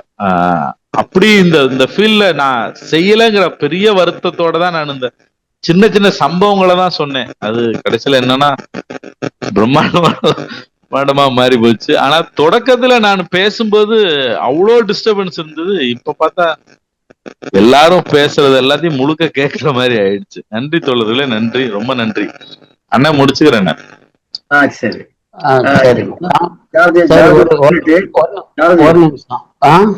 ஒரு மினிட். இந்த நம்ம கலந்து கொண்டதுல வந்து நான் இப்பதான் பார்த்தேன், சலீம் வந்து நம்ம தம்பி சலீம் வந்து இப்போ உங்க ட்ரிவாண்டத்துலதான் இருக்கிறான். வரதுக்கு வாய்ப்பு இருக்குமா தெரியல. எனக்கு வேற ஒரு மீட்டிங் உண்டு, நான் இங்க இருந்துட்டு அவனுடைய துபாயில உள்ள கம்பெனி மீட்டிங்ல இருந்துன்னு சொன்னான். பார்த்தா இப்ப வந்து ஃபரா ஃபாத்திமாங்கக்கூடிய பேர்ல, அவன் ஏற்கனவே கலைஞ்ச மீட்டிங்ல அந்த பேர்ல தான் வந்தான். ஆமா, நான் பார்த்தேன் சலீமும் இந்த இது வந்து ஃபராங்கிறது மனைவியினுடைய பேர். மனைவியா? சரி சரி. ஆமா அவனு வந்து ஒரு நிமிஷம். தோழர் காமு அவர்களே, உங்களுடைய ஒரு அற்புதமான விமர்சன உரைக்கு நம்மளுடைய ஜேபி அவர்கள் அருமையாக, ஏன்னா அவர் வந்து தந்த விமர்சனங்கள் ஆரம்பத்தில் ரொம்ப டிஸ்டர்பன்ஸாக இருந்தாலும் இன்னைக்கு முடியக்கூடிய நேரத்தில் அவர் அருமையான ஒரு விளக்கத்தை தந்திருக்கின்றார்கள். அருமையான ஒரு விளக்கம். அதில் வந்து காமு தோழர் கேட்ட அவ்வளோ விஷயத்துக்கும் நல்ல ஒரு விளக்கம் தந்திருக்கின்றார்கள். இந்த நிகழ்வு முடிவுக்கு முன்னாடி அவர் பேசினது வந்து இந்த நிகழ்ச்சி முடிவதற்கு முன்னாடி நமக்கு அவர் வந்து ஒரு பெரிய நன்றி சொல்லணும். ஏன்னா நிகழ்ச்சி முடிவுக்கு அவங்க அந்த ஒரு ஆற்றலும் அறிவும் வந்து ரொம்ப முக்கியமான ஒரு விஷயம். காமு தோழர் சொல்லுங்க. உன்னுடைய பாராட்டு வந்து தோழர் காமு ஏற்றுக்கொண்டார். சொல்லுமா? இல்ல, உங்களுடைய அந்த கேள்விகள் இருக்கு இல்லையா, அந்த கேள்விகளுக்கு அவங்க கரெக்டா வந்து பதில் தரும்போது அந்த உரையாடல் வந்து எந்த டிஸ்டர்பன்ஸ் இல்லாம கரெக்டா தந்துட்டு முதல்ல தான் அது டிஸ்டர்பன்ஸா இருந்தது. இப்போ அந்த உரையாடல் முடிவுல ரொம்ப டிஸ்டர்பன்ஸ் இல்லாம கரெக்டா வந்தது. ஆமா, அதான் அதாவது வந்து மகிழ்ச்சியா இருக்கு, மகிழ்ச்சியா ஓட்ட இருக்கு. ஓட்ட போட்டியில வந்து 100 மீட்டர் டேஷ்ல வந்து இந்த லாஸ்ட் 1 செகண்ட் வந்து பயங்கரமா பெர்ஃபார்ம் பண்ணுவாங்க. அப்படியே வந்து வெற்றி கொட்டை நெஞ்சில் தட்டுவாங்க இல்லையா, அந்த மாதிரி ஜேபி அவர் வந்து கடைசியில வந்து ஒண்டர்ஃபுல் சிக்ஸர் அடிச்சுட்டு போயிட்டார். நல்லா ஆமா ஆடி ஆமா ஆமா ஆமா ஆமா அந்த 5 நிமிஷம் இணையம் எந்த விதமான சிக்கல் இல்லாம தெளிவா ஆமா உறக்க நல்லா ஆமா. ஆடிபிளா இருந்தது. கேட்கறதுக்கு அதனால சந்தோஷமா இந்த நிகழ்ச்சி சந்தோஷமா ரொம்ப வெற்றிகரமாக நடந்தது என்று நான் இருந்தது. நினைக்கிறேன். ஆமா ஆமா, யா, அதாவது இணை- குறைபாடுகள் இருந்தா கூட ஒரு நிகழ்ச்சி வெற்றிகரமா அமைஞ்சதுங்கிற உணர்வு இருக்கு பாத்தீங்களா, அது ஆ, நிறைய சந்தர்ப்பம் அமையாது. சரி அந்த அந்த சொதப்பல் உணர்வோட தான் எல்லாரும் போவாங்க. அந்த சொதப்பல் இல்ல இருந்தாலும் கூட எல்லாருக்கும் அந்த ஒரு நிறைவு இருக்குன்னா காரணம் என்னன்னா, இல்ல, எங்கெல்லாம் நம்ம நம்ம தானே ஒருங்கிணைச்சு, நம்ம தானே ஒரு ஆமா ஆமா ஒரு ஆமா கூட்டம் அதான் கூட்டிட்டு பண்றோம். இருக்கோம். ஆமா ஆமா. அது அதனால எப்பெல்லாம் எந்த நிறைய குறைவு இருந்தாலும் நம்ம தான் பார்த்துக்கணும். ஆமா, பாதிக்கு மேல இணைய சிக்கல் இருந்தாலும் கூட எங்கெல்லாம் ஆமா எப்பெல்லாம் இணையம் ஒழுங்கா வேலை செஞ்சதோ அப்பெல்லாம் காத்திரமான செய்திகள் வந்ததுனால தான் நம்ம ஆமா இவ்வளவு ஃபேசினேட் ஆனோங்கிறது தான் அடிப்படையான உண்மை. கங்கா தோழன் சொன்ன மாதிரி இங்க வரக்கூடிய காலகட்டங்கள்ல அவர் வந்து ஃபோக்கஸ்டா வந்து சில டாபிக்கள் எடுத்து கூட நம்ம பேசலாம். இன்னைக்கு வந்து பொதுவான பத்திரிகையான அனுபவம் அப்படிங்கிற முறையில ஆமா ஆமா வைக்க போர்ல ஊசியை தேடுற மாதிரி இது வந்து பெரிய ஆமா நல்ல பெருங்கடம். ஆமா அவங்களுக்கு கிடைச்ச அனுபவங்களை வந்து அவர் சொன்னாரு. ரொம்ப ரொம்ப அதாவது பட்டு அவங்களுக்கு கிடைச்ச அனுபவங்களை அவங்களுக்கு முடிஞ்ச அளவுக்கு பண்ணியிருக்காங்க. அதனால பெரிய அவங்களுக்கு பெரிய நன்றி. பெரிய ஆ, கேன்வாஸ் அது. அதுல வந்து ஆமா நாங்க நன்றி. இருந்தாலும் கூட இனி வரக்கூடிய காலகட்டங்கள்ல போக்கஸா சில சரி டாபிக் வந்து டிசைட் பண்ணாங்கன்னா இன்னும் கூட கூர்மைப்படுத்தப்பட்ட சில அவதானிப்புகள் நமக்கு கிடைக்கக்கூடிய வாய்ப்பு இருக்கு. அதை நோக்கி நகர்வோம். அவருக்கு சரி. நம்முடைய அன்பும் வணக்கமும் அப்ப வாழ்த்துக்கள். வந்து நம்ம எல்லாரும் சேர்ந்து ஜேபியை தூண்டி விட்டோம் இப்போ, இல்லையா? ஆமா ஆமா, நிச்சயமா நிச்சயமா தூண்டி விட்டுறதும் இல்ல. சரி சரி, நிச்சயமா நிச்சயமா நிச்சயமா. அதுதான் வேணும். சரி தோழர்களே, அடுத்தது நிகழ்ச்சியினுடைய நிறைவு நிகழ்ச்சிக்கு வருகின்றோம். நிறைவு பாடலை தருவதற்காக தோழர் சைமன் அவர்கள் வருகின்றார்கள். நிறைய பாடலை பாடி தருமாறு தோழர் சைமன் அவர்களை அன்போடு அழைக்கின்றேன். 183வது நிகழ்வில் பங்கேற்ற அனைத்து தோழர்களுக்கும், பின்னோட்டம் வழங்கியவர்களுக்கும் மீண்டும் ஒரு முறை நன்றி சொல்லி நிறைவு பாடல்.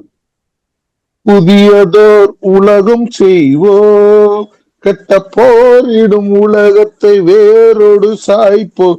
புதியதோர் உலகம் செய்வோம், கெட்ட போரிடும் உலகத்தை வேரோடு சாய்ப்போம். புதியதோர் உலகம் செய்வோம், கெட்ட போரிடும் உலகத்தை வேரோடு சாய்ப்போம். புதியதோர் உலகம் செய்வோம், பொது உடைமை கொள்கை திசையட்டும் சேர்ப்போம். புனிதமோடாத எங்கள் உயிர் என்று காப்போம். பொது உடைமை கொள்கை திசையட்டும் சேர்ப்போம். புனிதமோடாத எங்கள் உயிர் என்று காப்போம். இதயமெல்லாம் அன்பு நதியினில் நனைப்போம். இதயமெல்லாம் அன்பு நதியினில் நனைப்போம். இது எனதென்னும் ஒரு கொடுமையை தவிர்ப்போம். இது எனதென்னும் ஒரு கொடுமையை தவிர்ப்போம்.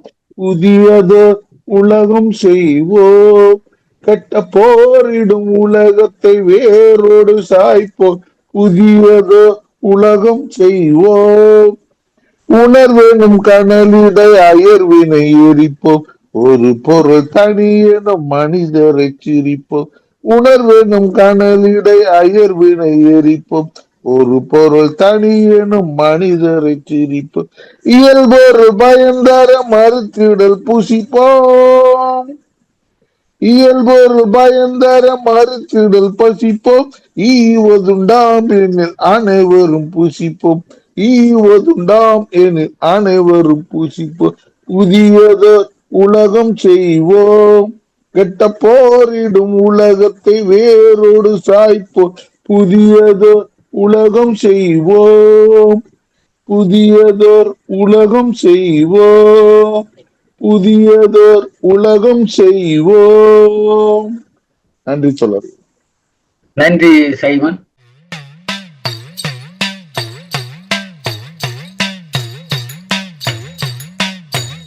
பிறப்பு ஒக்கும் எல்லா உயிர்க்கும் சிறப்பு ஒவ்வா செய்தொழில் வேற்றுமையான்.